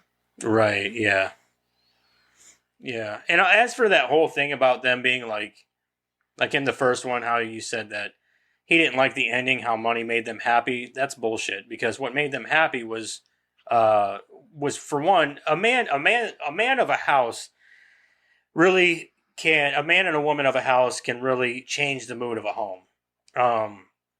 And in George's case, he wasn't happy because he was pretty much still doing all that work for Biff and being pushed around.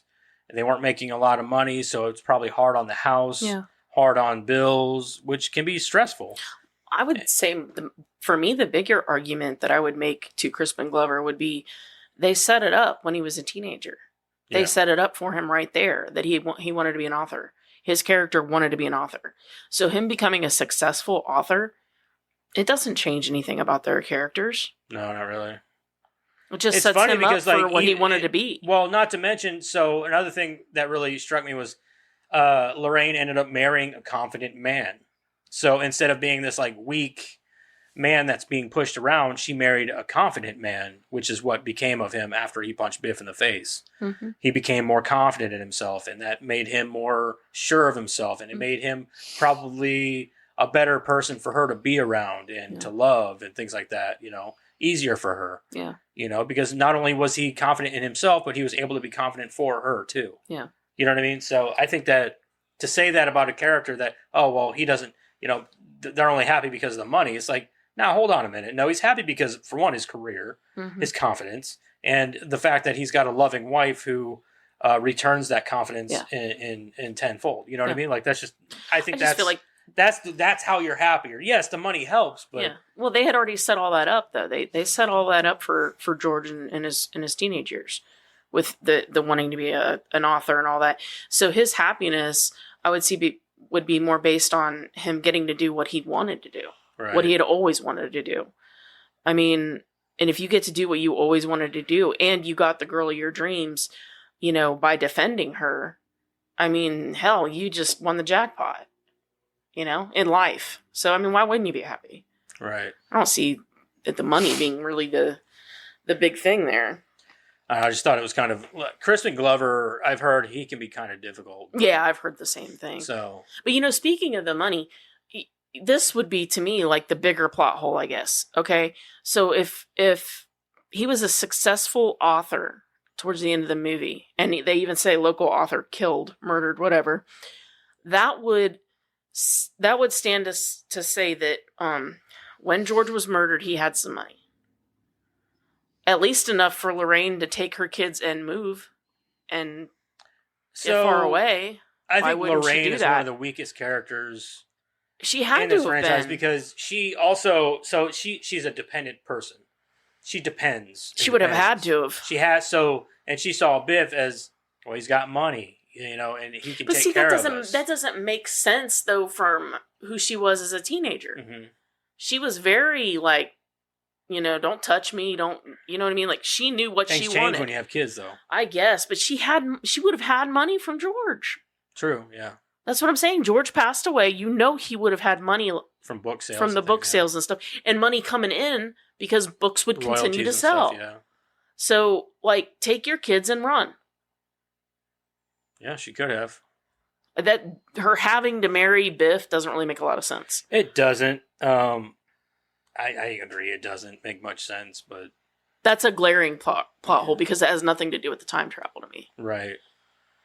Yeah, I agree. I guess it's kind of weak on her character. So. And it doesn't fit with who she was yeah. prior to marrying George, and it further wouldn't fit with who she would have stayed or even become a stronger woman, staying married to George with his success. Right. I don't know. What do you think? Tell us in the comments below. Yeah. Anyway, is that it? Is that all you got? That's all I got. Anybody? All right. Going once. Bueller. Going twice. To the man in the blue. You're wearing I'm black. the only one wearing blue, She's the Madison. only one. I know, I was looking at Eric, and then I saw the blue at the corner of my eye, and I was gonna say black, but blue came out because That's it was start with a hurtful. B. You done I know, I'm you done sorry. fucked up, You Aaron. called you a dude I twice know. today. I know. I can't help it. You're a Public dick. school is confusing me.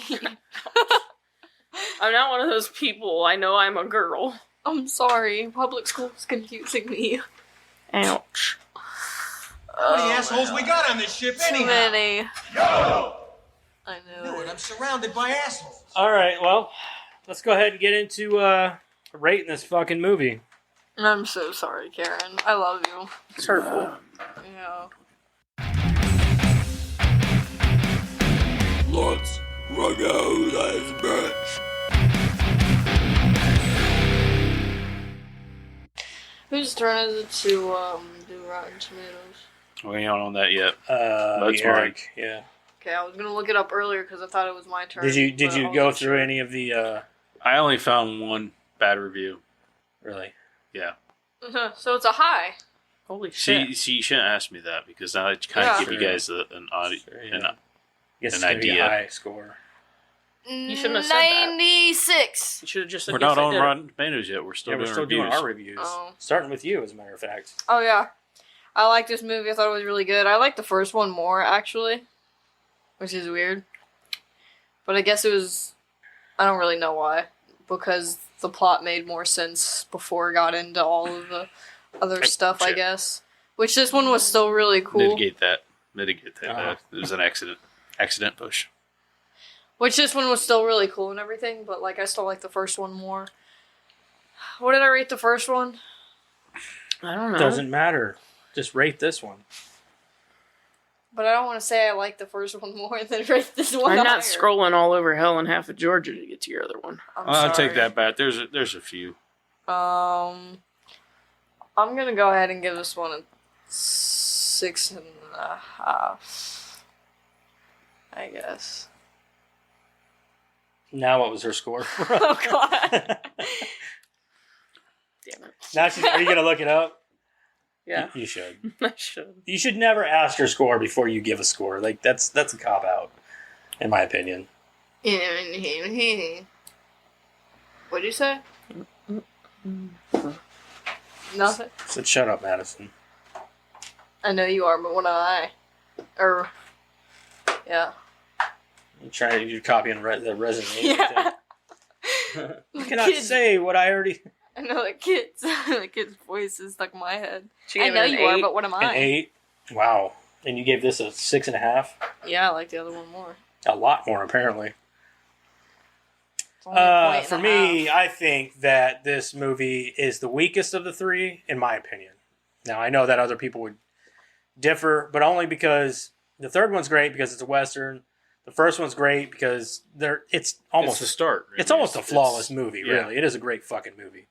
But the third one's my favorite because it's just in the West. But this one is good. It kind of stands alone as the one that like is in the future, the past, the present, an alternate present, and the repercussions, all those things. I think it's great for that. And don't get me wrong, I'm sure that people probably think more highly of this one than they do of the third one. Like, I would think so. Dad likes westerns, so I do. I like westerns. I think they're fun. I know a lot of like whenever I was a kid, I hate hated them, westerns. but I grew up to love them. So anyway, I think that this movie still fucking holds up, and I still think it's a great movie, and I still think it's wonderful. And aside from like the glaring character plot hole with Doc Brown, it's still, I know that they had to come up with something to move the franchise forward and things like that. Get Jennifer out of the way. Get That was Jennifer out of the biggest way thing. and all that stuff. Yeah, I get why they did what they did. So I'm not going to ding it for it. And I'm still going to give the movie an 8. So it's still a good movie. I'm not going to hate on it. It's still fun. I don't know what I gave the first one. Probably like an 8.5 or a 9, I would think. I'll go back to the first one when we get That's done. fine. Go ahead, Karen. So my favorite thing about this movie is the fact that they go all over the place. And there's an alternate timeline, so it gives you, he's been doing nothing but harping about like what could happen if you mess with stuff. And we've never seen it though. Like other than the fact that, in the first one where he starts to disappear, but they're able to fix all of that, You don't actually get to see what happens other than what could happen.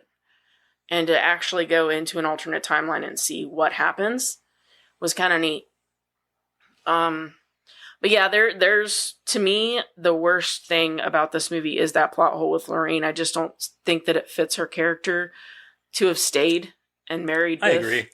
That's I agree. glaring to me. I don't understand. It's very out of character for her. Yeah.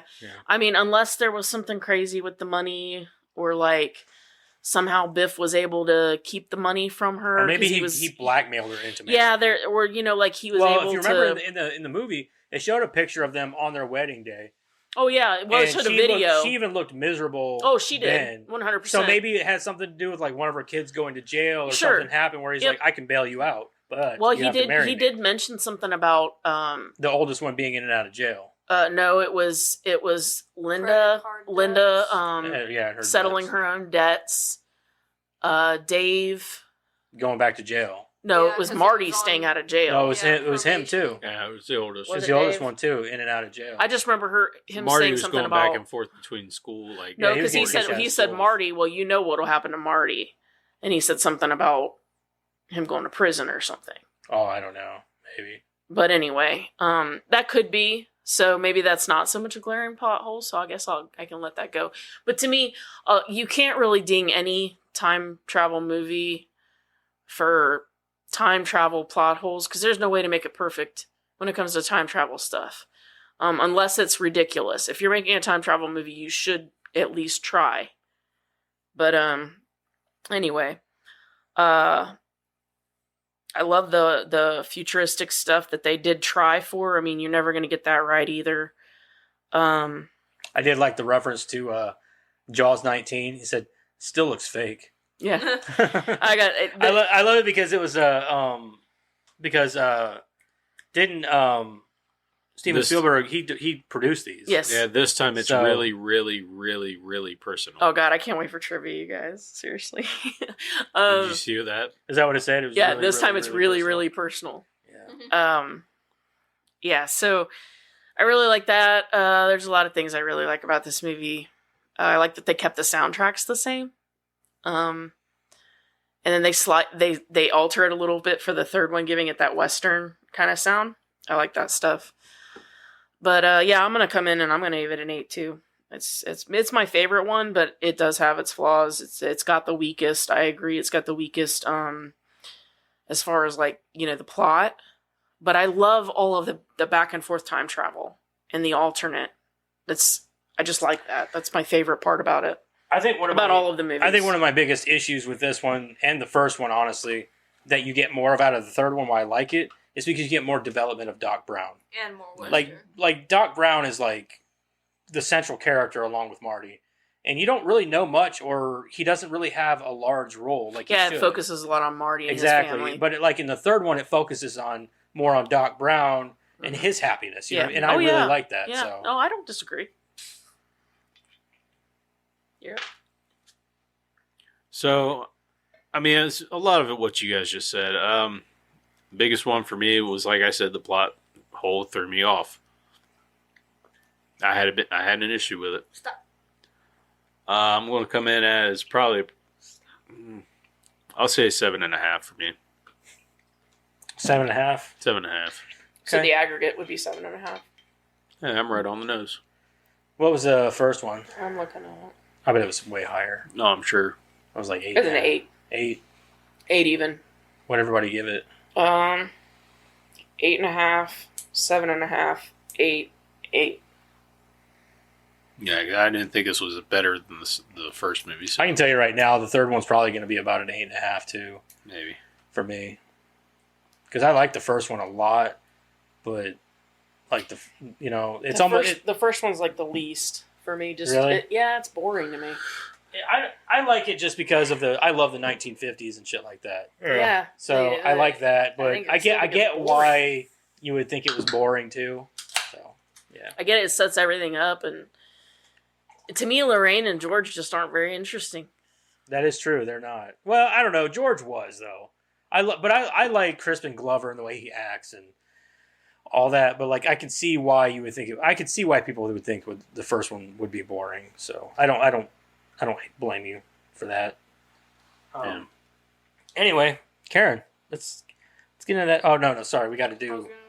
All right, so Rotten Tomatoes. what do you- 92 for critics. for critics, 92. Mm-hmm. I don't think it's a 92. 87. Oof, god damn. I was gonna go 89. I don't know if I want to now. 92, 87. Just 1 pointer. I bet people really like this though. I We're bet they're talking not about gonna like it critics as much right as the now. first one. I know. The critics are gonna like this one more than the first one, or I mean, less than the first one. Fuck it. I'm gonna go 89. I'm probably wrong, but Karen's going to take it. what you get? It's 63. 63%. God damn, dude. I was That's way critics. off. Yeah. Well, see, talking about the scores or the comments is what threw you off. For the people, I'm gonna say 93. 93. Yeah. 96. It's definitely going to be liked a lot more by fans. What'd you say? 96. 93. 95 or 93. 96, 93. I'm going to go 90. You'll get it. It's 85. Oh. So, So apparently it's not liked as much either. I'll be interested to see what the third one is. I've only seen 2 bad reviews. I've went through like 5 pages. Huh. So the first, Probably because people are like, 85%. yeah, but I believe that a lot of them are probably like middle of the ground, Yeah. like 3-4 stars, blah, blah, blah. So 1 star here says trope level equals 1940s cinema. For sure, most 80s movies had this problem. They beat you over the head with character traits so blatantly that they created caricatures instead of characters. And the original certainly overdid this, but BTTFLL? Back to the Future. Back to the Future, too. Takes it to a whole different level. It's exhausting and not even slightly funny. I do agree with that. The one thing because one of the biggest things about the future setting was how cartoonish and goofy and almost SNL-esque that the whole future setting with like Marty and his family was. It was literally him playing every character except for like his mom and dad and his wife. Like he played his own son and daughter, he played himself, and it was just very goofy. And I don't think I like that. I think that they should have brought somebody in to at least play his daughter. Maybe not his son, but at least play his daughter. He played as his own daughter. Yeah, too. he played as his own daughter, and that really bothered me a lot. And then like him in the like old person makeup and the way he acted just wasn't Marty McFly to me, and that really bothered me too a lot. So it was just, I get what he's saying, like what that person is saying, because they were almost characters of characters. Well, as far as old Marty McFly, he was kind of beat down. I get it, maybe, but I mean, he they're can't rehashing play. what they did in the first one with George McFly. I mean, he can't And- play the guitar anymore. He just got fired. Like, I don't know. he's a man. shadow of himself, is what they're trying to point out, I guess. But yet he still has the confidence and the woo to have Jennifer still, apparently, somehow.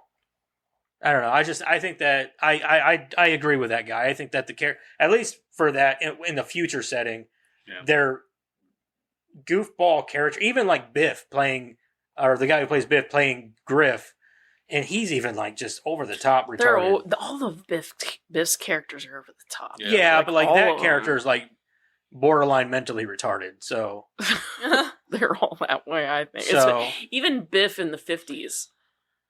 I like Biff in the 50s though. I think he's funny. Yeah.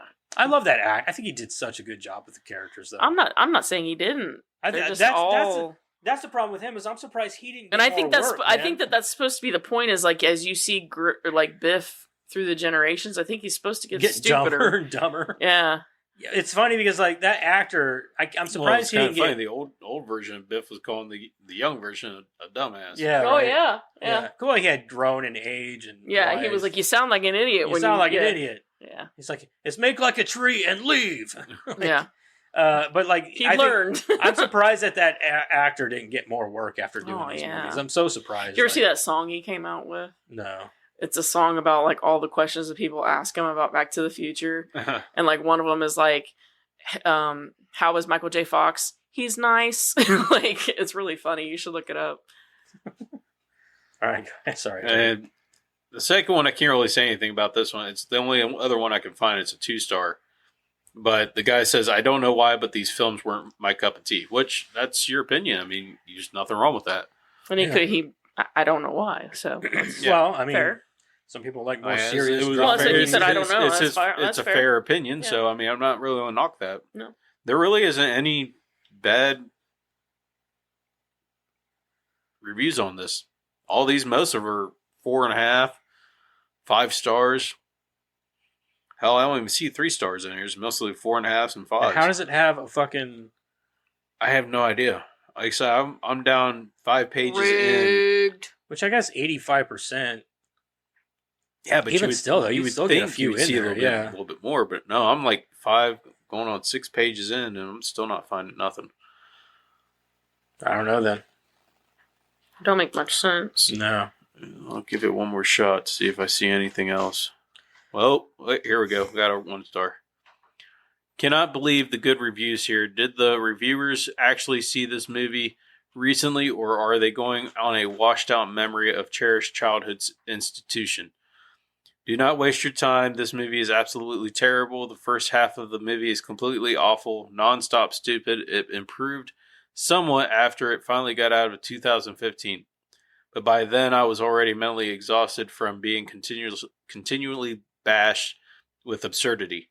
This movie is mere shadow of the original, same zany characters, but it's all just gloss, no guts, just a senseless, screamy, screeching, immature screenplay that at best might appeal to toddlers who are entertained by bright colors, stupid clothes, and childlike outbursts. This so they person really I feel hated this movie. Yeah, I feel like people really just like went off of like the future setting and was like, "This is the whole movie," But didn't realize how much it's supposed to play into right. the And others. the future setting isn't a large part of the movie. Like it's only like the first 15. It's 20 literally minutes? just there to set up the rest of the movie Yeah. and show you like where you're going. Exactly. And That's then all. after that, it goes back into the past, or it goes back into 1985, the 1985, but it's the alternate. and then it goes back into 1955. You know what I mean? And I don't know how I don't understand why you would judge the whole movie off of the first 20 minutes. This person said they couldn't make it past the first 20 minutes, and why are you leaving a review? Exactly, the first 20 minutes, like I just fucking said. This movie is like when you have an essay due at midnight and you start it 2 hours before. Good idea, but makes zero sense. That's not a good idea, though. It does make sense. I don't know what they're saying. I don't know. Whatever. Yeah. Anyway, Yeah, let's go ahead. let's move on here. Let's get into some trivia here. Karen, give us some of that sweet ass trivia. Sweet ass trivia with Karen. To commemorate the release of a 30th anniversary Back to the Future trilogy Blu-ray and DVD release, a short movie called Back to the Future: Doc Brown Saves the World was filmed with Christopher Lloyd reprising his role of Doc Brown. In the movie, Doc tapes a video message explaining that he traveled to the 2040s in a rebuilt DeLorean and discovered that inventions such as the hoverboard and dehydrated food will cause people to become massively overweight. Even worse, a simultaneous glitch in every nuclear Mr. Fusion device on the planet will cause a nuclear holocaust that decimates the world's population. He subsequently travels back in time and successfully prevents such dangerous devices from ever being invented, thus explaining why the future 2015 as seen in the movie did not come true in reality. So, when was this made?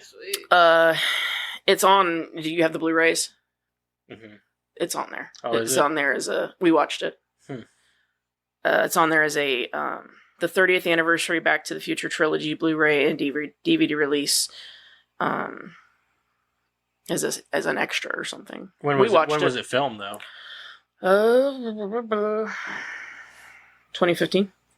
Really? The plot line of George McFly being dead in 1985A was based entirely on Crispin Glover's refusal to do the sequel.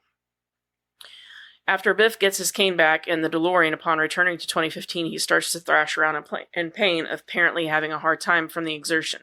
Robert Zemeckis has stated that Biff was experiencing the same thing Marty did at the dance in the first movie, fading out of history. The idea was that by going back in time to give the sports almanac to his younger self, Biff had somehow altered his own future so that he no longer existed in the year 2015.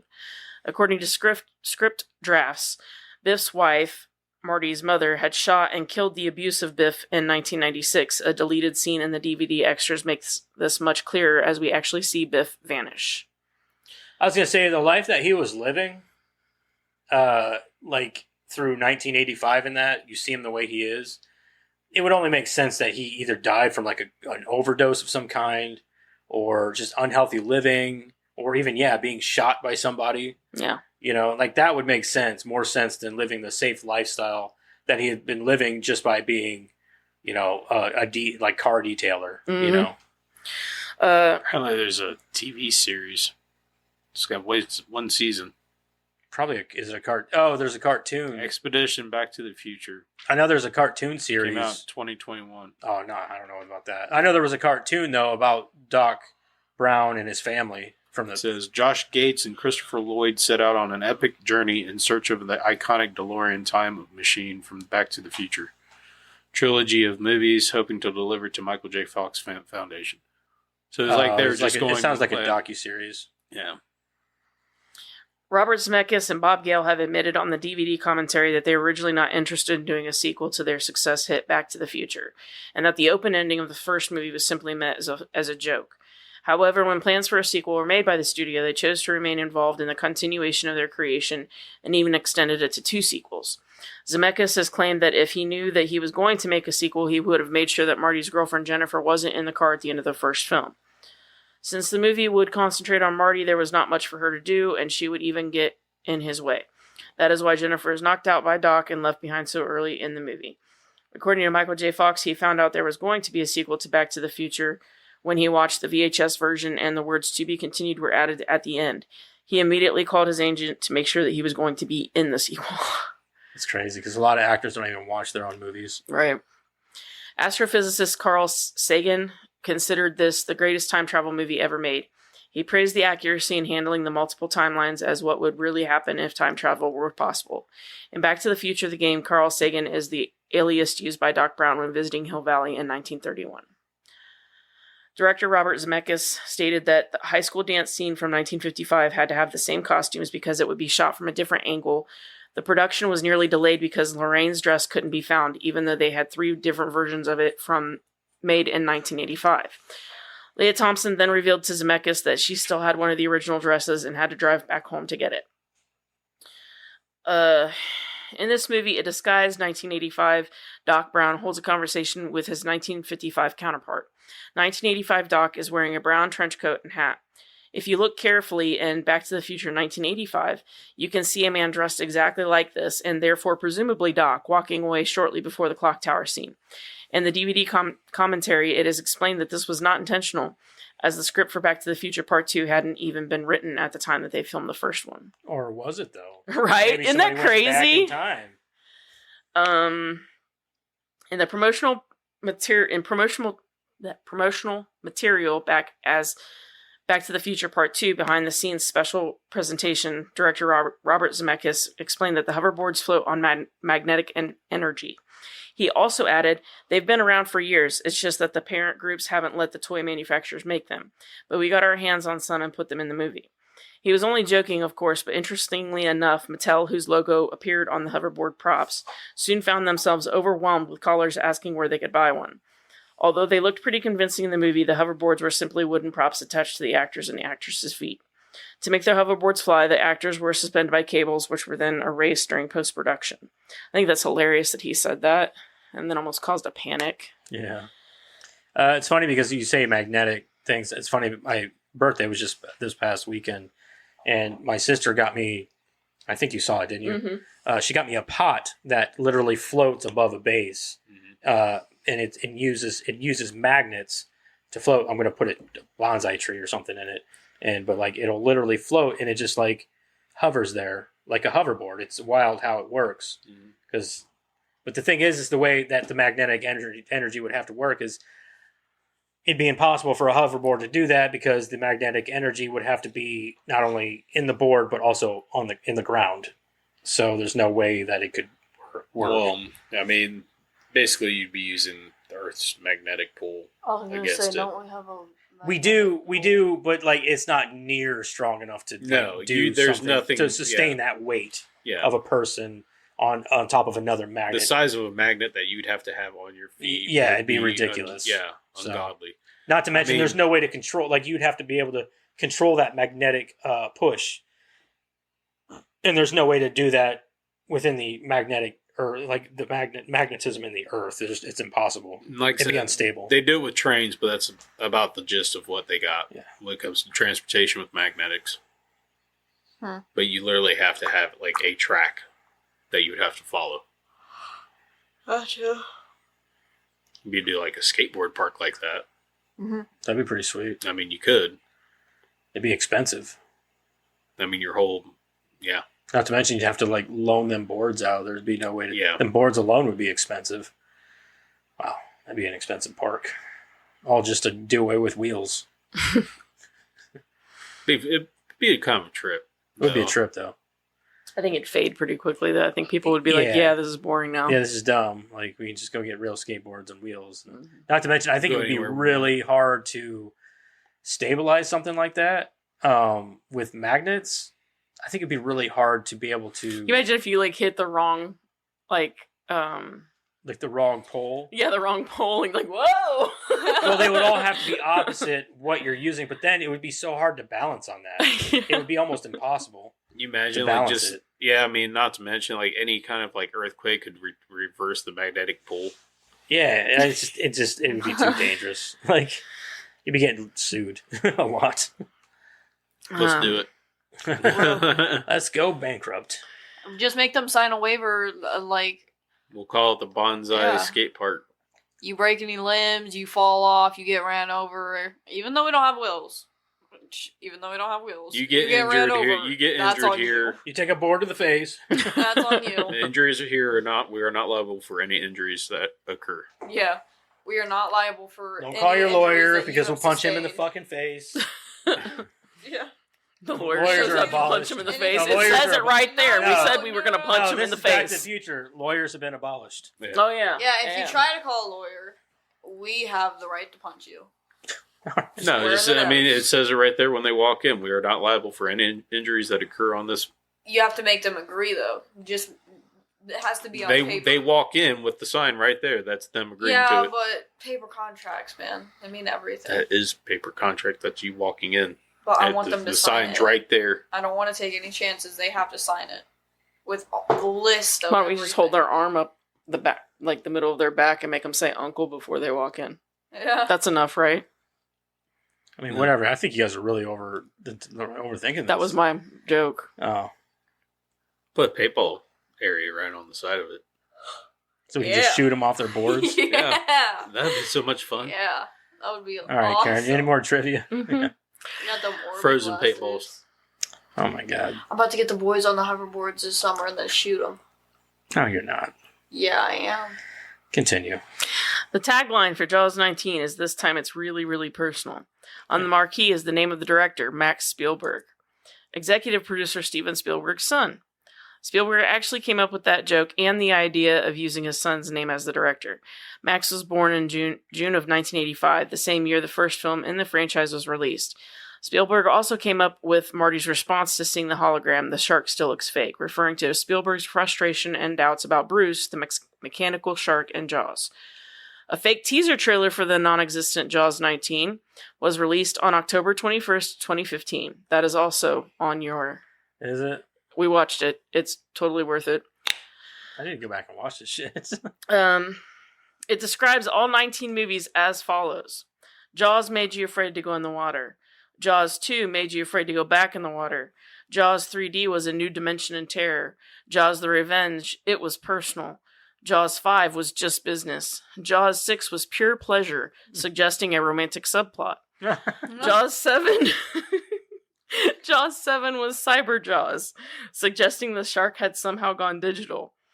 Jaws 8 was Robo Jaws, a spoof of RoboCop. Jaws 9 featured Chief Brody's grandson assembling a super team of shark hunters. I want to see Robo Jaws. Jaws 10 was man versus shark versus all the terrors of the deep, suggesting a giant squid showdown. Jaws 11 took place in outer space.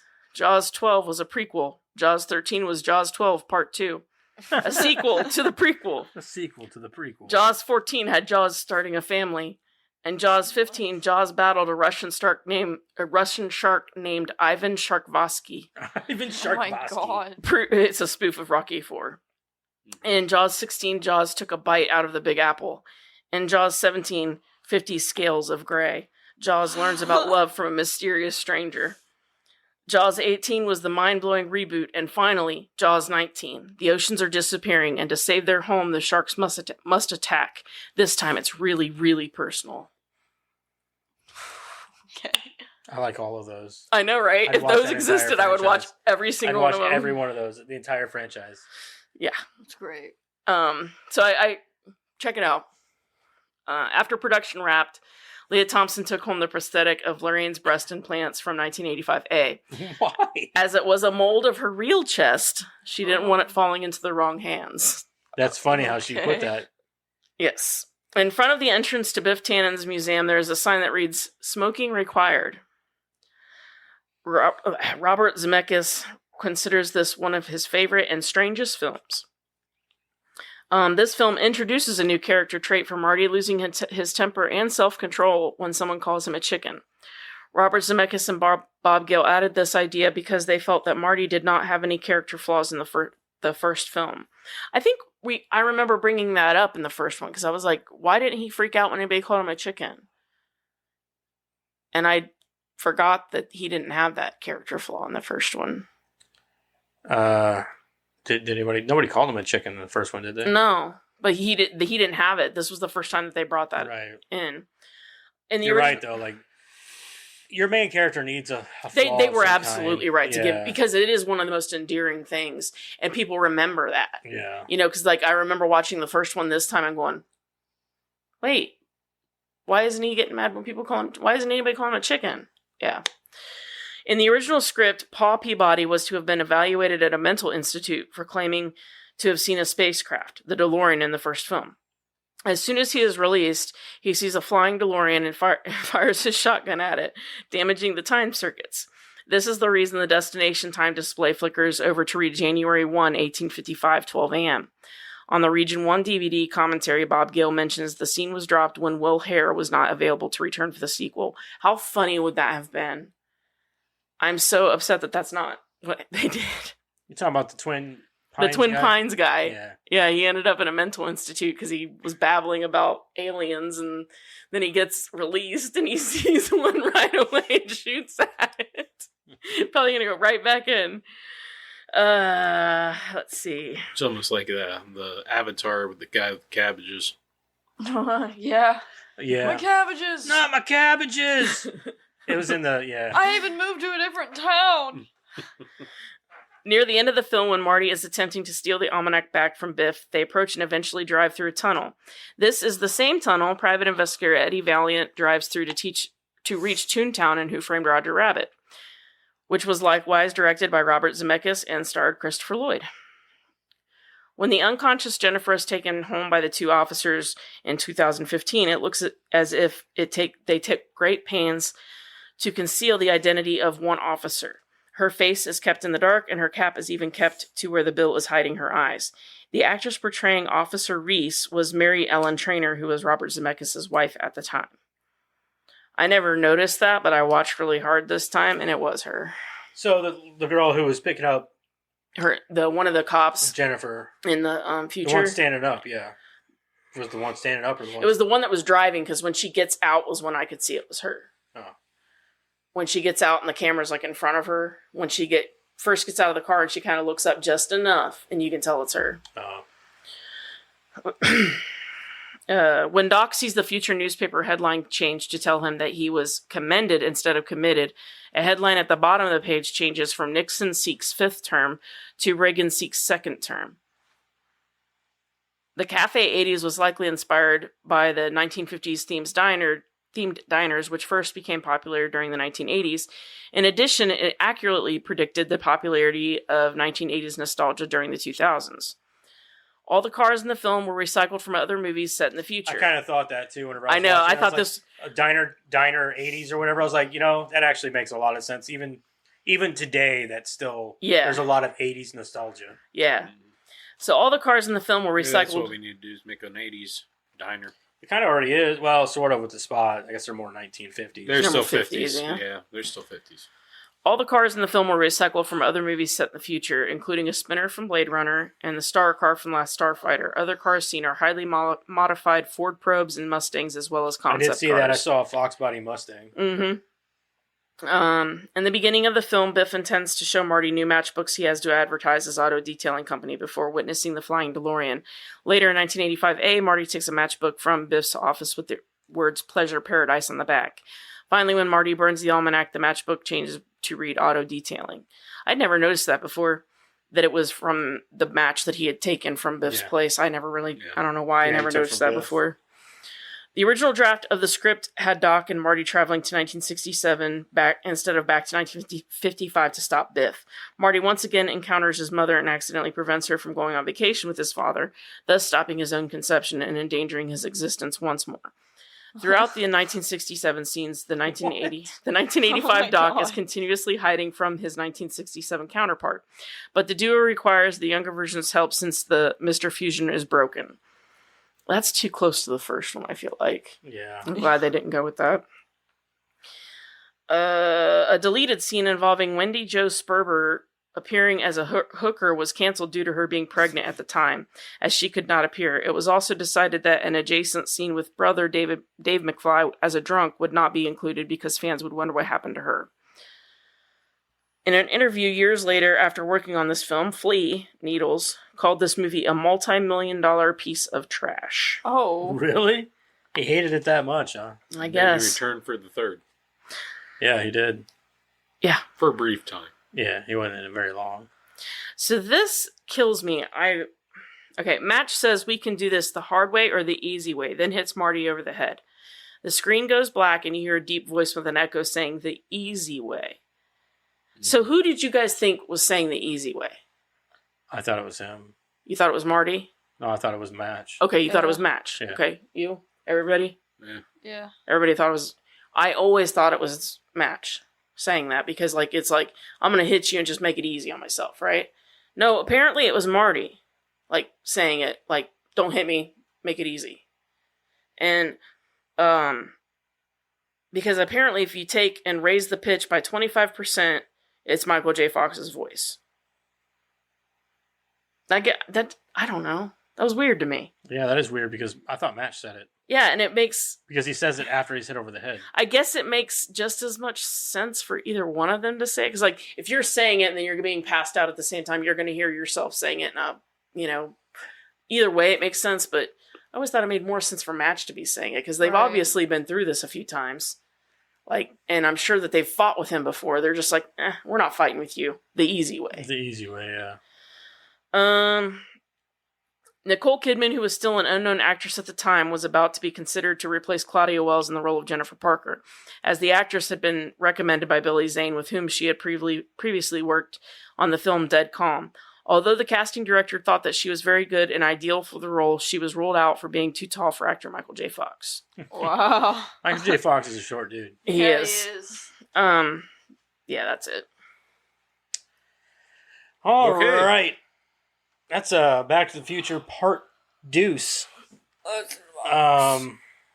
We got one more of them fuckers to go. You say it like that's a bad thing. It's not, because the last one is my favorite. That's what I was saying. All right, let's do it. What's in the box? What's in the fucking box? You dropped one. Okay, that's what. Is that the one you're going with? Yeah. Evil Dead. Really? Yes. I've never seen the. It's the second one. I haven't seen Evil the Dead second 2. That is... Give me a second.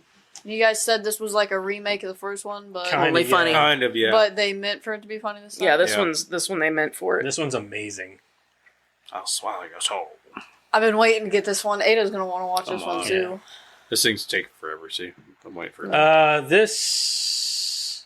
I don't know if this is streaming on anything or not. I will find out. I have 2 copies of the Blu-ray because I accidentally bought it twice. Because back whenever we did Evil Dead, I was looking for IndieFlix is the only place I see it streaming. I can let you borrow it. I've got 2 copies. Anyway, next week, Evil Dead Deuce. Well, we're getting into the sequels now. That's awesome. 2 sequels back to back. One more to go. Be my favorite one. Woo! Army of Darkness. Yeah. I need these Ninja Turtles to pop up. Okay. Now, we haven't pulled any of the Having Ninja Turtles. withdrawals. That's wild. I'm sorry. It's just whatever's in the box, man. Yeah. I don't even look half the time. Like, you had to tell me one fell out. Yeah, I know. I'm sorry. I was kind of hoping it'd be Ninja Turtles. I was trying to read it from here. I saw the E. I thought it said Eddie, but I guess it didn't. Eddie. Eddie. Yeah. We're watching Eddie. We're watching Eddie next week. Yeah. Eddie Van Halen. You can't even Is that a rent this movie? off of Amazon. That's pretty fucked up. I fucked up. It's fucked up. Fucked up. I'll just let you borrow it. I got it upstairs. All right, so next week we're going to do Evil Dead Deuce. And don't forget to check out all our social stuff, Facebook, Instagram, X, and TikTok. And then don't forget to jump in and talk to us on Discord. Yeah. And don't forget, you can just go to our description and click the link, and it will take you right to the invite to the Discord. Yeah. Just join right up there. Don't even have to. You really don't have to do much, really. If, just hell, I post new trailers in there. As a matter of fact, I post so many trailers that I posted a trailer for a trailer. It was a trailer for the new Joker movie coming out, but it was a trailer for the trailer of the Joker movie. That's. I haven't been on today. Posted that today, so there was a couple other trailers I posted in there today. So I haven't been on past. Wow, Eric, way to drop the haven't. fucking ball. I haven't been yeah. He doesn't care about this podcast. Haven't you had Well, like I last didn't even I love comment us. like what was Yeah, it, a it's like couple we're days not- ago? All busy. I was gonna Hey. say, aren't you not even working right now? No, I'm back to work Oh, are you? Did they send you back today? For a couple of days. for a little while. I may not. What not about be able before that, though, Eric? Huh? He's like, I have no excuse. No, none. That's all right. Anyway, if you guys have anything to say, I'm always on Discord. I also get notifications on my phone, so if you guys jump in there and say anything, I will automatically respond because I get notifications. He loves you guys more than we do. No, I just want to interact with you. Hey, So I you don't love commented a few days ago. So you I was don't in there. love him. I was in there a few days ago. Eric or Alex in there a lot too, though. Yeah, he is. He's been. I think he's in it more than anybody, really. Just Not more than me. You and but him like, are about. But like go back he'll get in there and forth. post. He's been posting a lot of wrestling stuff. He Yeah. really wants us to get into wrestling. Eric or Alec, I don't know if I'm going to be able to do that, man. I did see the highlights from WrestleMania, but Yeah. I don't know if I'm going to be able to So watch. did I. I'm so far behind on wrestling. It's been probably fucking. I 20 haven't years watched. since I I've seen haven't watched wrestling watched since the Attitude Era. Yeah, exactly. Yeah. So The back only whenever The Rock wrestler was I still know- like the people's champion. And Stone Cold was like the. Yeah. Yeah. The only person I know from right now is Rhea Ripley. Yeah. Yeah, it's because she's posted everywhere. Yeah, Yeah, I she know. is. She's the biggest woman superstar right now. Yeah. I don't know who that is.